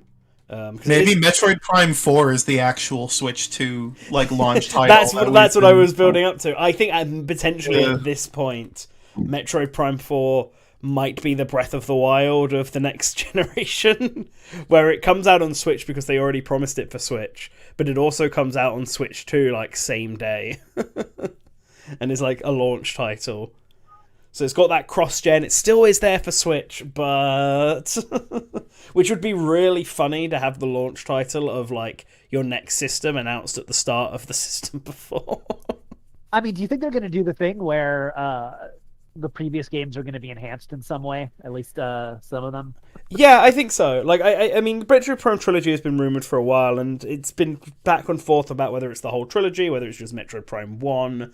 Etc. I was gonna say, isn't there that weird ass rumor that they're actually doing a remake of Prime 1? Yeah, and like, it's hard to get because I don't get that at all. There's no reason to remake Prime 1. Prime 1 already plays perfectly well, and if you remake Prime 1, if it's to build up hype for Prime 4, you almost have to then remake Prime 2 and Prime 3. But you're not going to release 3 Metroid Prime games in a single year. I know people like literally shit themselves at Skyward Sword HD existing, but like they could do the same thing for Metroid Prime trilogy, and I think more than enough people would be fine with that. Those games are like really good looking. Yeah. They just need a higher resolution and frame rate. That's it. Yeah. So the question is whether they release them as a trilogy or whether they release them individually. I would prefer it if it was a trilogy, obviously, but I have a feeling they might be doing it individually. Either way, I think we will at least see Metroid Prime 1 this year. Maybe Metroid Prime 1 releases this year and they announce Metroid Prime 2 for next year. something like that. It's I guess it's going to depend on how much of a deal they are. Honestly, I feel like they should have remade Metroid Prime Hunters if they were going to remake any of them. Oh fuck! Given that that's the game that has Sylux in it, and Sylux is clearly meant to be a main character in Metroid Prime 4, surely it would make more sense to remake that one to hype up Prime 4. I'm just like, how the fuck are they going to fit all these games into 1 year? Because there's already like. Oh my god, there's Pokemon this month. Yep. And then Kirby is soonish. Yeah, Kirby probably in March. And then Splatoon 3 is also this year. Yep. And then Advance Wars is also in the first half of this year. Yep. And then it's like from there I mean like you have Bayonetta 3 and then you have Breath of the Wild 2 is just has to be close. It just like has to be close to being done. And then you just have all these rumored games like Mario Kart, and there being another Mario Sports title, and fucking Xenoblade 3. Like there's so much. There's so much happening. Yeah. See, I think you bring up Mario Sports. I'm not. Maybe it will happen this year. But I'm personally feeling like Mario Sports and Mario Kart will happen next year in 2023. Oh yeah, Mario and Rabbids off. Oh yeah, Mario and Rabbids is this year. Yeah, like Mario and Rabbids and Donkey Kong is what I think are going to be the two games. Oh yeah, that one year. too. I keep forgetting about the that Donkey Kong rumor. Yeah, Donkey Kong like I said rumor. before, I think Donkey Kong is going to be the Odyssey in this 2017 too of the year that we're going to be having. It's going to come out like October. It's made by the same people who made Odyssey, and Nintendo are going to big it up like massively. And the real question is, what the fuck is Next Level doing? We haven't heard anything about them since Luigi's Mansion 3, like not even rumored. It's time for Punch Out. Let's go. Yeah, it's time for Punch Out, man. Come on. I think honestly, what I would actually really want Next Level Games to do is the next 2D Mario game, because obviously, people got tired of 2D Mario, but it's New Super Mario Bros. U Deluxe. Ignoring that, the last original 2D Mario game we got was for the Wii U launch. Super Mario Maker 2. I mean, yeah, but I'm not. That's less. I know it's made by the same people who make the 2D Mario, but it's not. It's a different. It's a spin-off. It has a story mode, so I guess it technically counts, but I'm not counting. I still count it. I still count it because it still provides a 2D Mario enjoyment. I suppose, but like I think the problem that people had with the new Super Mario Brothers series is that they were just getting sort of samey after a while, and I think a way to fix that is to just let an entirely new team tackle making a 2D Mario game. And Next Level have clearly shown that they can do the Mario IP very, very well. So, like, why not give them the ability to actually make a 2D Mario title? I'm also kind of interested in. I know it'll probably be restricted because Nintendo's has a more iron grip around the Mario IP than they used to have back in the day. But the last time they gave the 2D Mario IP to a different team to work on, we got Super Mario Land. So I would rather them do a Wario Land title, because Wario Land would also be a very good one. I'd like to see them do a Wario Land title. I really want to see a new Punch Out. Like I think it's insane that Punch Out sold over 1 million units. It's not like it did bad. You know what I'm saying? It wasn't like a huge it's not Animal Crossing, but it didn't do bad. And then since Little Mac was introduced in Smash Brothers, they haven't done anything with the IP, and that's raised the visibility of the IP so much. It's insane that they don't do anything with it.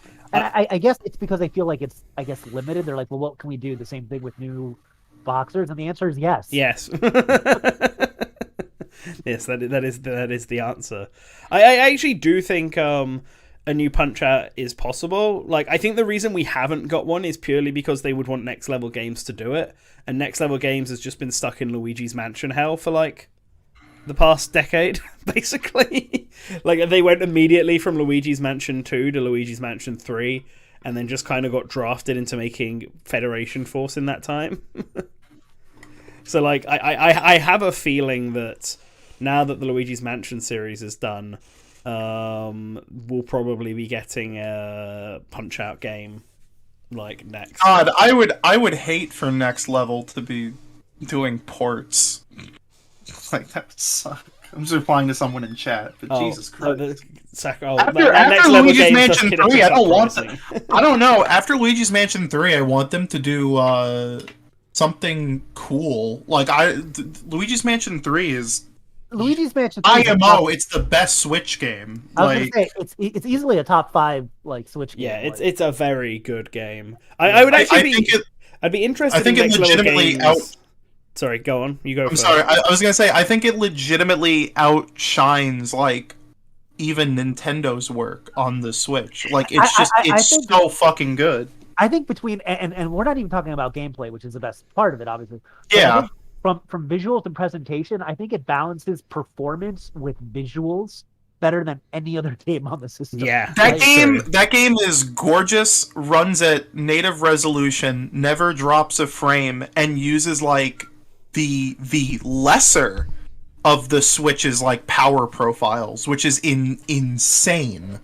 And I like for the last couple of years, I've been really like sitting down and thinking like, man, like what could they follow up Luigi's Mansion 3 with other than just another fucking Luigi's Mansion? But I don't know. And I think like there's a a lot of like Nintendo fan suggestions of what they could do. I don't even necessarily agree with either. I really want to see them take on something, I don't know, I guess just radically different from what we'd expect from the Nintendo cycle. And honestly, I feel like I want to see a lot of Nintendo's kind of sub-companies do it. Like, maybe, just maybe, we let Camelot do literally anything else. Like, for once, we just let them do... Honestly, let them make a Mario RPG. Not a Mario RPG sequel, not a Mario and Luigi game, not a Paper Mario game, just a new Mario RPG. I actually think they could do a new Mario RPG very well. Like Mario Golf didn't. Mario Golf was a bit bad. I like, admittedly now looking back on it, it's not been great. However, the actual running around in the story mode and like it looks very clean. It looks very pretty, and it works very well. If this was like a regular RPG and not golf, it would probably be pretty good. And if you're playing as Mario, I guess, and not like a Mii. So I actually think that they have everything there to make a Mario RPG. They just need to make it. I don't think it's Nintendo forcing them to make these Mario sports games. I think it's Camelot themselves choosing to make these Mario sports games because these Mario sports games make more money than anything else they've made. But yeah, I agree. I would kind of want... Now that Mario Golf and Mario Tennis are both done, and they can't really justify doing another one because there's no other platform to put them on, I would prefer them to focus on something else, whether it be a Mario RPG or that should be Nintendo's New Year resolution going into the Switch 2 is to utilize their studios to allow them to make some new stuff that we've never really seen before. I mean, like, they're already doing it sort of with, I mean, they essentially, they're doing it with, like, some of their remakes, because, like, they're letting mages do, like, Famicom Detective Club. Yeah. And they let, you know, what is it, Way Forward do Advance Wars? Yeah. Like, if they have that much leeway into letting external smaller companies handle these franchises they don't really give a shit about, then, like, they should let the companies that they have like a big grasp on like do more, especially given that they actually care and trust them in stuff. I really hope I hope Metroid Prime 4 is really good, and I hope that like that ushers in like the new age of retro doing really cool stuff. I really want to see what Next Level does. I really want to see Camelot do something new. That's essentially it. Like that's Next Level it's kind of amazing to think about, and it kind of sucks. We talk about them doing something new. They tried to do something new, and the entire Nintendo fandom shit on them so hard. Yeah, they had like the Federation. most insane turnaround in regards to Fan reception. yeah, from going from from fucking Federation Force to Luigi's Mansion 3. Like that's insane. Yeah, Like, I'm still Federation convinced. Force I'm is still so convinced that sad, Federation the story Force of it, just yeah. came out at the wrong time and would have otherwise been like received perfectly fine if it was like announced now.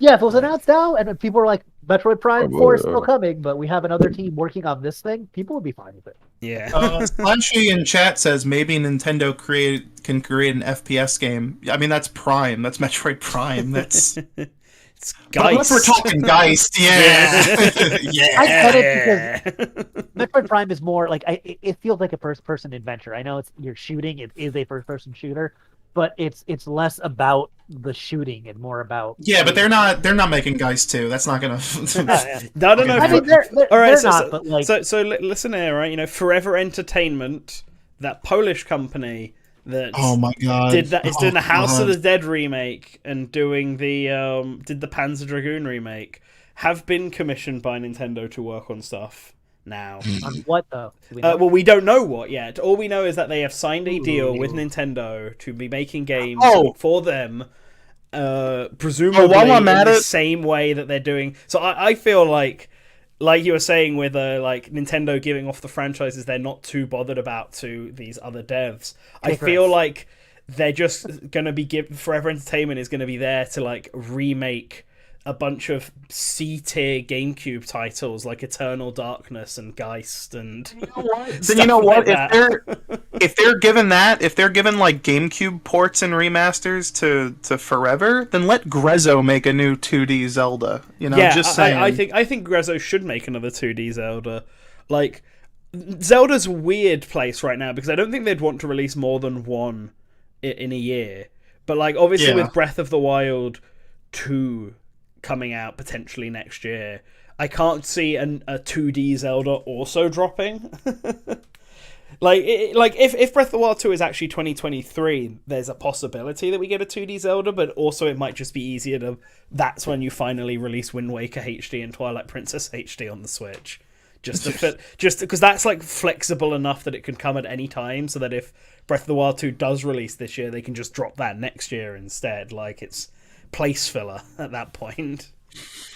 But like, because if it wasn't for the fact that we know Breath of the Wild 2 is coming, I would be all for predicting Grezzo is making like, even if it's just a remake of the Oracle games, as much as I think it'd be interesting for them to make a brand new game instead. It's possible. It's certainly possible. I don't think that. I mean, F-Zero. No boy. I don't I don't think the hype's there if they're gonna pump out another Mario Kart. They're not the same racer, but one sells, the other historically hasn't. So it's we're not getting into this again. Yeah. where someone's like, I can't believe you didn't remember the fucking can't believe you didn't remember the Satellaview F-Zero 2. Like that. It's a popular franchise. I don't think we're getting anything F-Zero. I don't think we're getting anything Star Fox. Maybe we'll see Pikmin. I don't know. Oh yeah, that's probably Pikmin 4. Yeah. That game that's As I going said, well. I think right now the key is looking towards the future. I think like I'm pretty like remaked out. Like as much as I love playing better versions of older games, like I really want to see like new. I really want to see these developers, you know, get handed a project that they can really do something with. Mm-hmm. And I mean the promise is there, so I want to see it. I want some cool new stuff. Same. I'm curious what like Nintendo's new IP will be.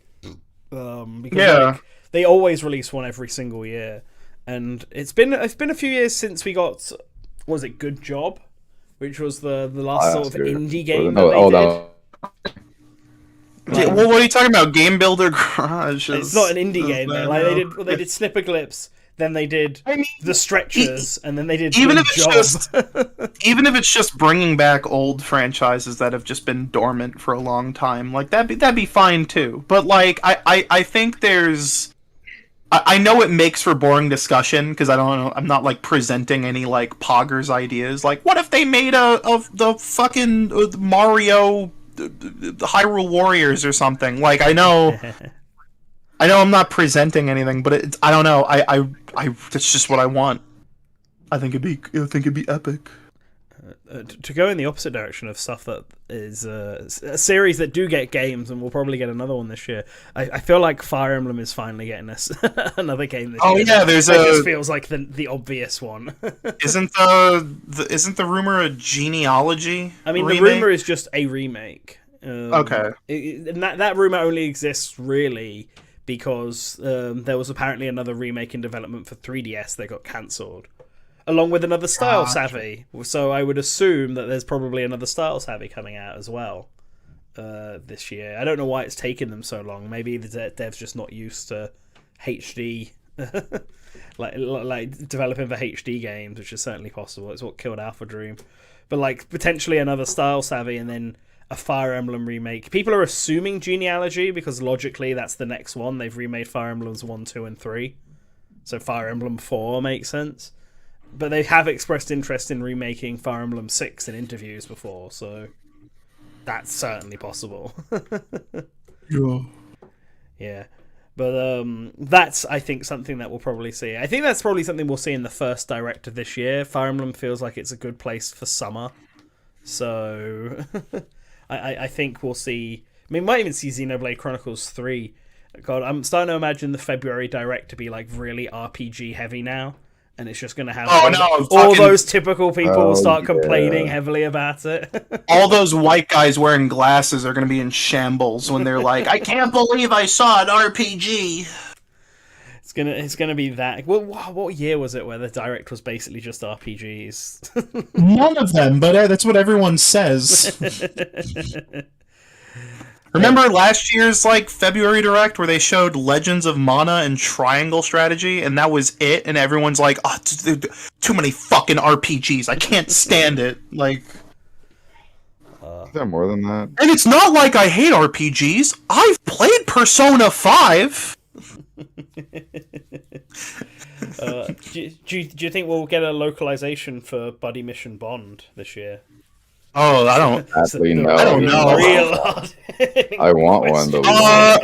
If they do, it'll be digital only, and they'll release it like during like the first half of May when no one gives a shit or something. Yeah, probably. It'll be like the same. It'll be the same thing as like Famicom Detective Club, where it's just like, oh yeah, it's fucking April 20th or something. Just go throw it out there.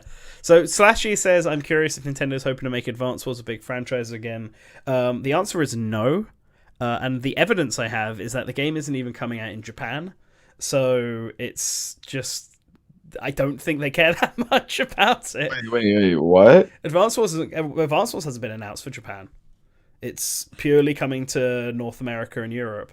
Or PAL, I guess, regions. Probably, maybe it's coming later. I mean, that's our trade-off for not getting on Buddy Mission. I mean, maybe it's just coming in later because because America Way 4 is an American developer. I mean, it's possible, but Advance Wars has always been really, really weird. With like, obviously, before Advance Wars, they were like always coming out. They were Japan exclusive, right? But like, yeah, well, they like Nintendo Intelligent Systems did like Famicom Wars 1 and 2, and then they did the Game Boy Wars was taken over by like Hudson Soft instead.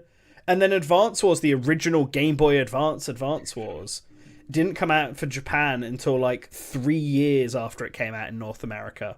What the fuck? And it only came out in Japan in a bundle with Advance Wars 2, which was also like a year late.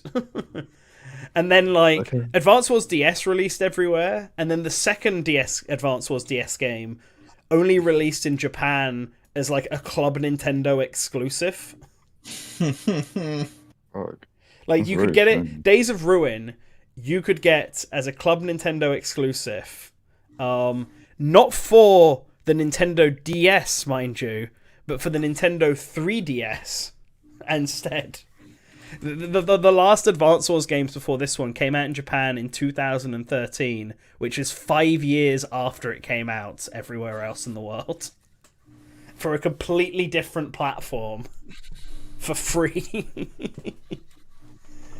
It was like, for whatever reason, Japan just does not seem to care about the Advance Wars series, and I'm pretty sure that's why Intelligent System just isn't interested in making them anymore.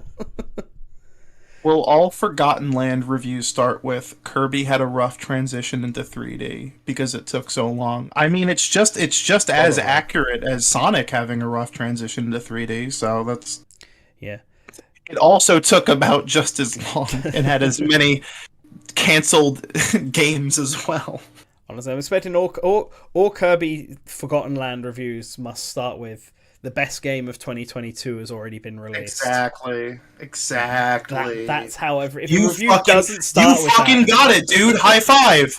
You got it, man. Oh, what did you just do? I high fived. High-fived. Nah, it sounded like you freaking like pulled out a video game sound effect and just played it.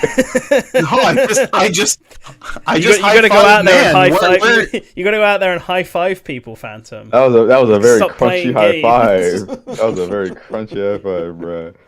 I'll do it again. I'll do it again. Nan, put your hand up. All right, That's not what it sounded like the Yes. first time.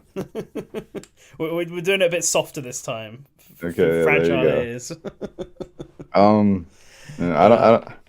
I don't have anything to say much about predictions when it comes to because like I'm more of like I don't have predictions. I have expectations because everything that What I'm do you already expect interested in, to of course, see?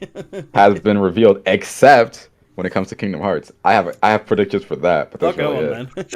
then. Like, oh, I don't really care about spoilers. It's almost been 2 hours. Well, I guess we can start wrapping it up. Let's talk about Kingdom Hearts and then we'll do some. In regards to final Kingdom Hearts, stuff. it's like, so like if you don't want to be spoiled, that's your own fault. Sorry at this point, but like so at the end of Melody of Memory, of course they're like, hey, we're going to Quadratum now. So it's like I think Kingdom Hearts, if because of course Sora is in Quadratum, and it's like I'm not sure if that would be Kingdom Hearts 4. But I wouldn't have a problem with that being Kingdom Hearts 4, and if that's because that's like a really big adventure probably, and it's also like is directly connected to the whole like using the power of waking to get Kairi back alive and stuff like that. I feel like there's so many consequences in regards to that it might as well be Kingdom Hearts 4, and that might get announced, but we're probably not gonna see it for like a year or two. In terms of like releasing, but I think another game where that focuses on Kairi and her training with Aqua might also be the case. So that I could see coming out maybe probably later this year.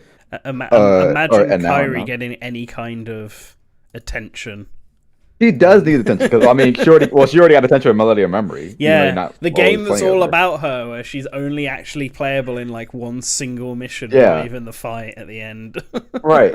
But now that we know that she's like stuff. the goal is that she's going to be training with Aqua. It's like okay, we already had a game literally about Sora and Riku training for their Mark of Mastery exam. So it kind of follows up at that point.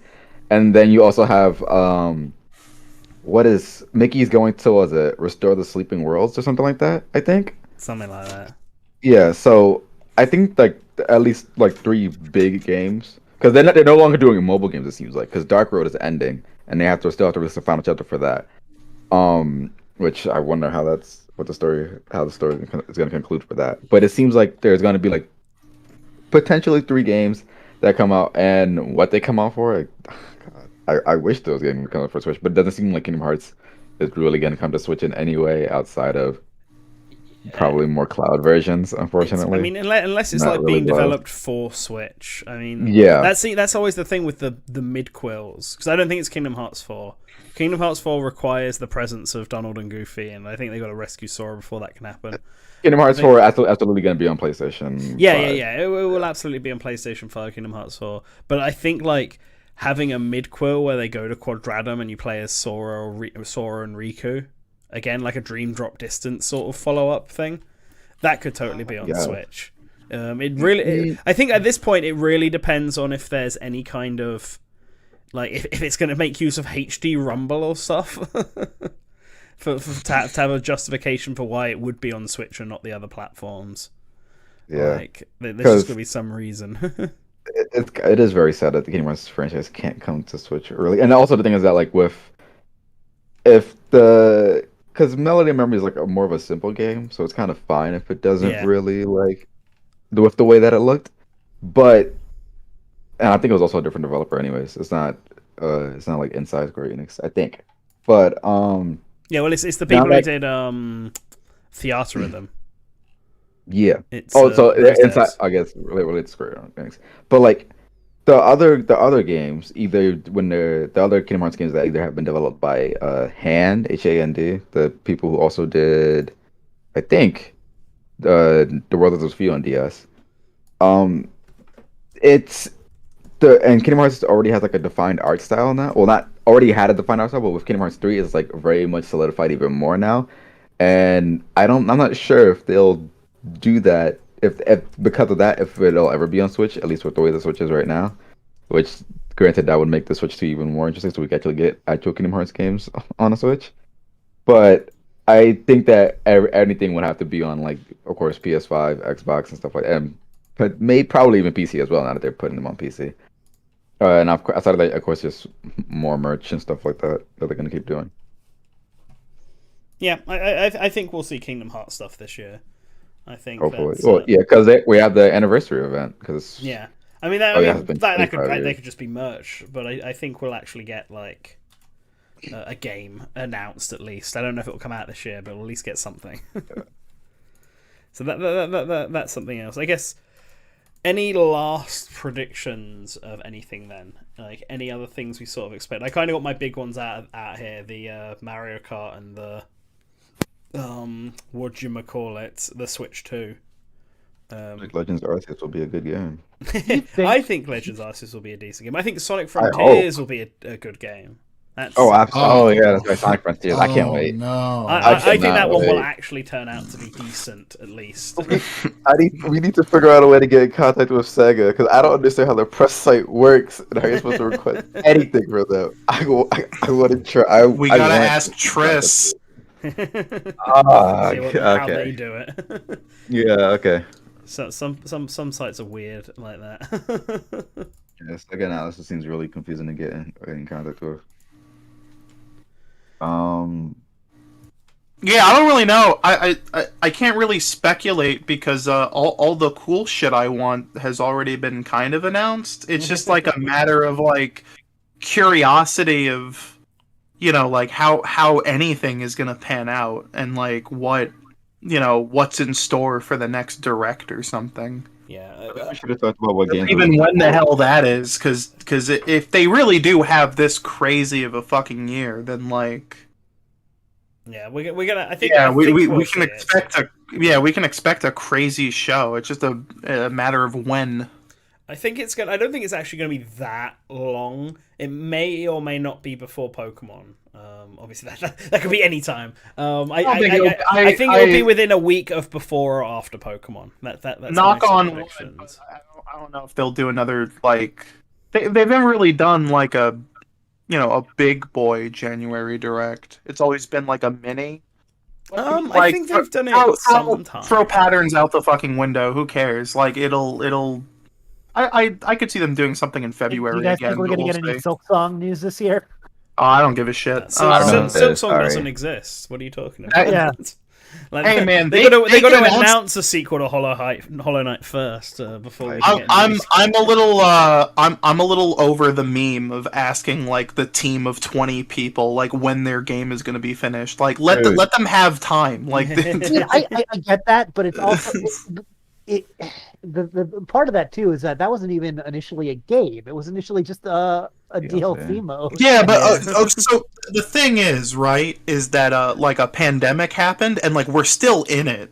So That's They're kind an indie studio. They probably work from home anyways. I don't know. Good point. I'm giving them the full benefit of the doubt here because I feel like we need to give all I'm these curious companies to the benefit of see- the doubt. I'm curious to see Sony's slate because I feel like Sony announces things early and then pushes them back. I think the new Horizon game's definitely coming out. I don't think God of War is. Like, I think maybe God of War could come out. Yeah, I mean they are reusing a lot of the assets and just kind of making them newer and shinier. So They'll probably announce that Last of Us remake that's rumored, which doesn't need to exist. But yeah, that seems like a complete waste of time. I wonder if here's a question. Do you guys think that the console situation when it comes to PS5s and Xbox Series X's is gonna be resolved by this time? What's the question? I Come on, hope so. supply. Like, will it be resolved? Like, will people actually be able to buy PS5s and Or Xbox Series X's? Maybe I think it will, if only because like springtime. they've already gotten according to curiously speculative website VG charts, like the PS5 is already at like 17 million or something.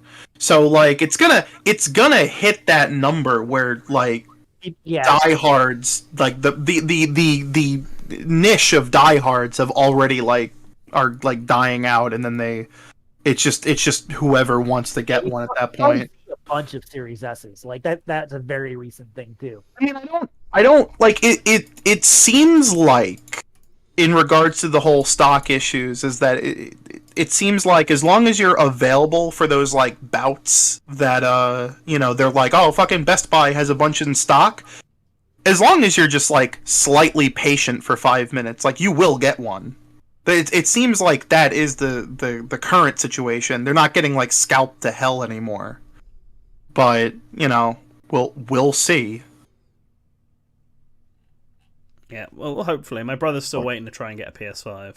I thought the same thing was going to happen with the Switch OLED, but I mean, like, you can just walk into a store and buy one. The only thing is, there's this huge FOMO component of it too. There's so many people that are like, I need it, but I feel like they don't need it. I mean, we've had this conversation before, and I'm somebody who owns now an Xbox Series S and an Xbox Series X. But like, look at you. I mean, I'm almost 40, and he's an adult. I don't have kids, so like, what do you want? But like, I think for people that are a little bit that aren't enthusiasts, I guess, to Colin's point, or aren't fanboys. So if you're not one of those two people, there's not really the huge drive to upgrade, because for all of these systems, they're still essentially just like PS4 Plus or Xbox One Plus as of now. I think maybe games coming out that'll change. Like for Sony, I guess like God of War and Horizon are two big ones. But I don't know. It's kind of. I wish I would know what the actual demand for these systems are. But I guess we'll see in the next year. To be honest, I want to get an Xbox Series S just purely to have it be a Game Pass machine. Like, my PC is bad, so I don't feel like it's going to run any Game Pass games correctly. The other day, Digital Foundry put out like a really good video that was like comparing like the Series S to the One X, and it's like, yeah, I mean, the Series S is gonna play like newer games, obviously, into the future, and is also capable of like 60 FPS. But if you really don't give a shit, like, the One X is still playing new games at like 4K 30. Like, it's still playing games at like beautiful quality at like a high resolution. Like, if the jump in frame rate isn't like that crazy, which, I mean, I don't have a One X. I don't have anything with the One, so I may as well get a Series S. Never bought an Xbox console in my life. I got the X is because I saw it was available. Number one. And number two, we have an Xbox in our bedroom, and then we have one downstairs in the living room. I'm not just like the reason I brought this up was not just in the case of the Xbox, but just cross-gen in general. It's like, But It's kind of like how people are really trying to it's like how the GPU market is also fucked. But I mean, if you have like a Nvidia 900 series card, like you're still playing most games at like 60 FPS at medium settings. It's not. I wish I had a 900 card. Yeah, but I guess card. what I was trying to tell, I guess what I was trying to say in regards to Jax getting a Series S is that I already have like a big collection of physical Xbox discs too. If you don't, then like the Series S is like a fine purchase. I feel like for the price you get that, and Game Pass is kind of amazing. Yeah, Game Pass is the appealing part of it. That's the one I want. But yeah,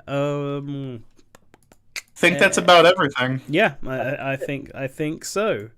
We'll just have to see, I guess, when the next Nintendo Direct comes, how many of our predictions are right and how many are wrong. I think some of the big ones we won't find out until E3. Wouldn't it be crazy if it opened up with Sony doing NFTs? That's the easiest prediction of the whole. Actually, you know what? I know you said Sony, but you know what? I actually think it's going to be Microsoft because Microsoft made Windows 11 NFTs. So, yes, I'm being completely serious.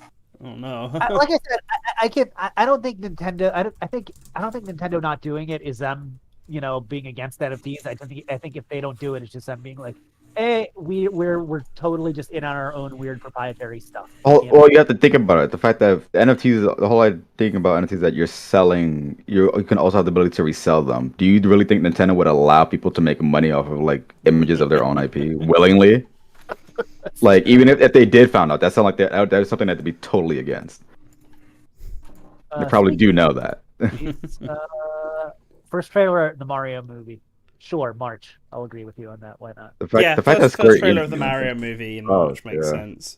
March, or it'll be safe for E3 because I mean they announced the casting in a blooming direct.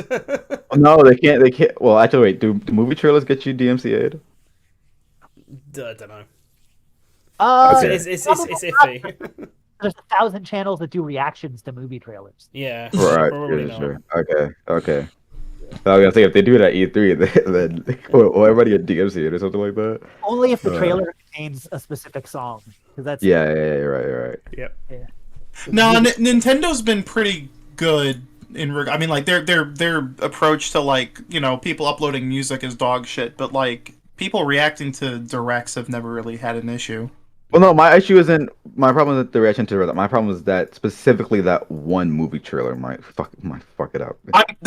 You do realize my point is that they can make cuts for the direct, right? Oh, you should have said that. I understand.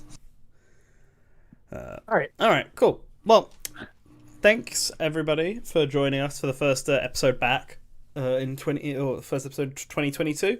So let's keep an eye out on what we've got coming up and all stuff like this. In fact, what you can do now is that fans of Kingdom Hearts, Wolfman has been playing through the Kingdom Hearts series for the very first time, and every Sunday is leaving his thoughts on the website.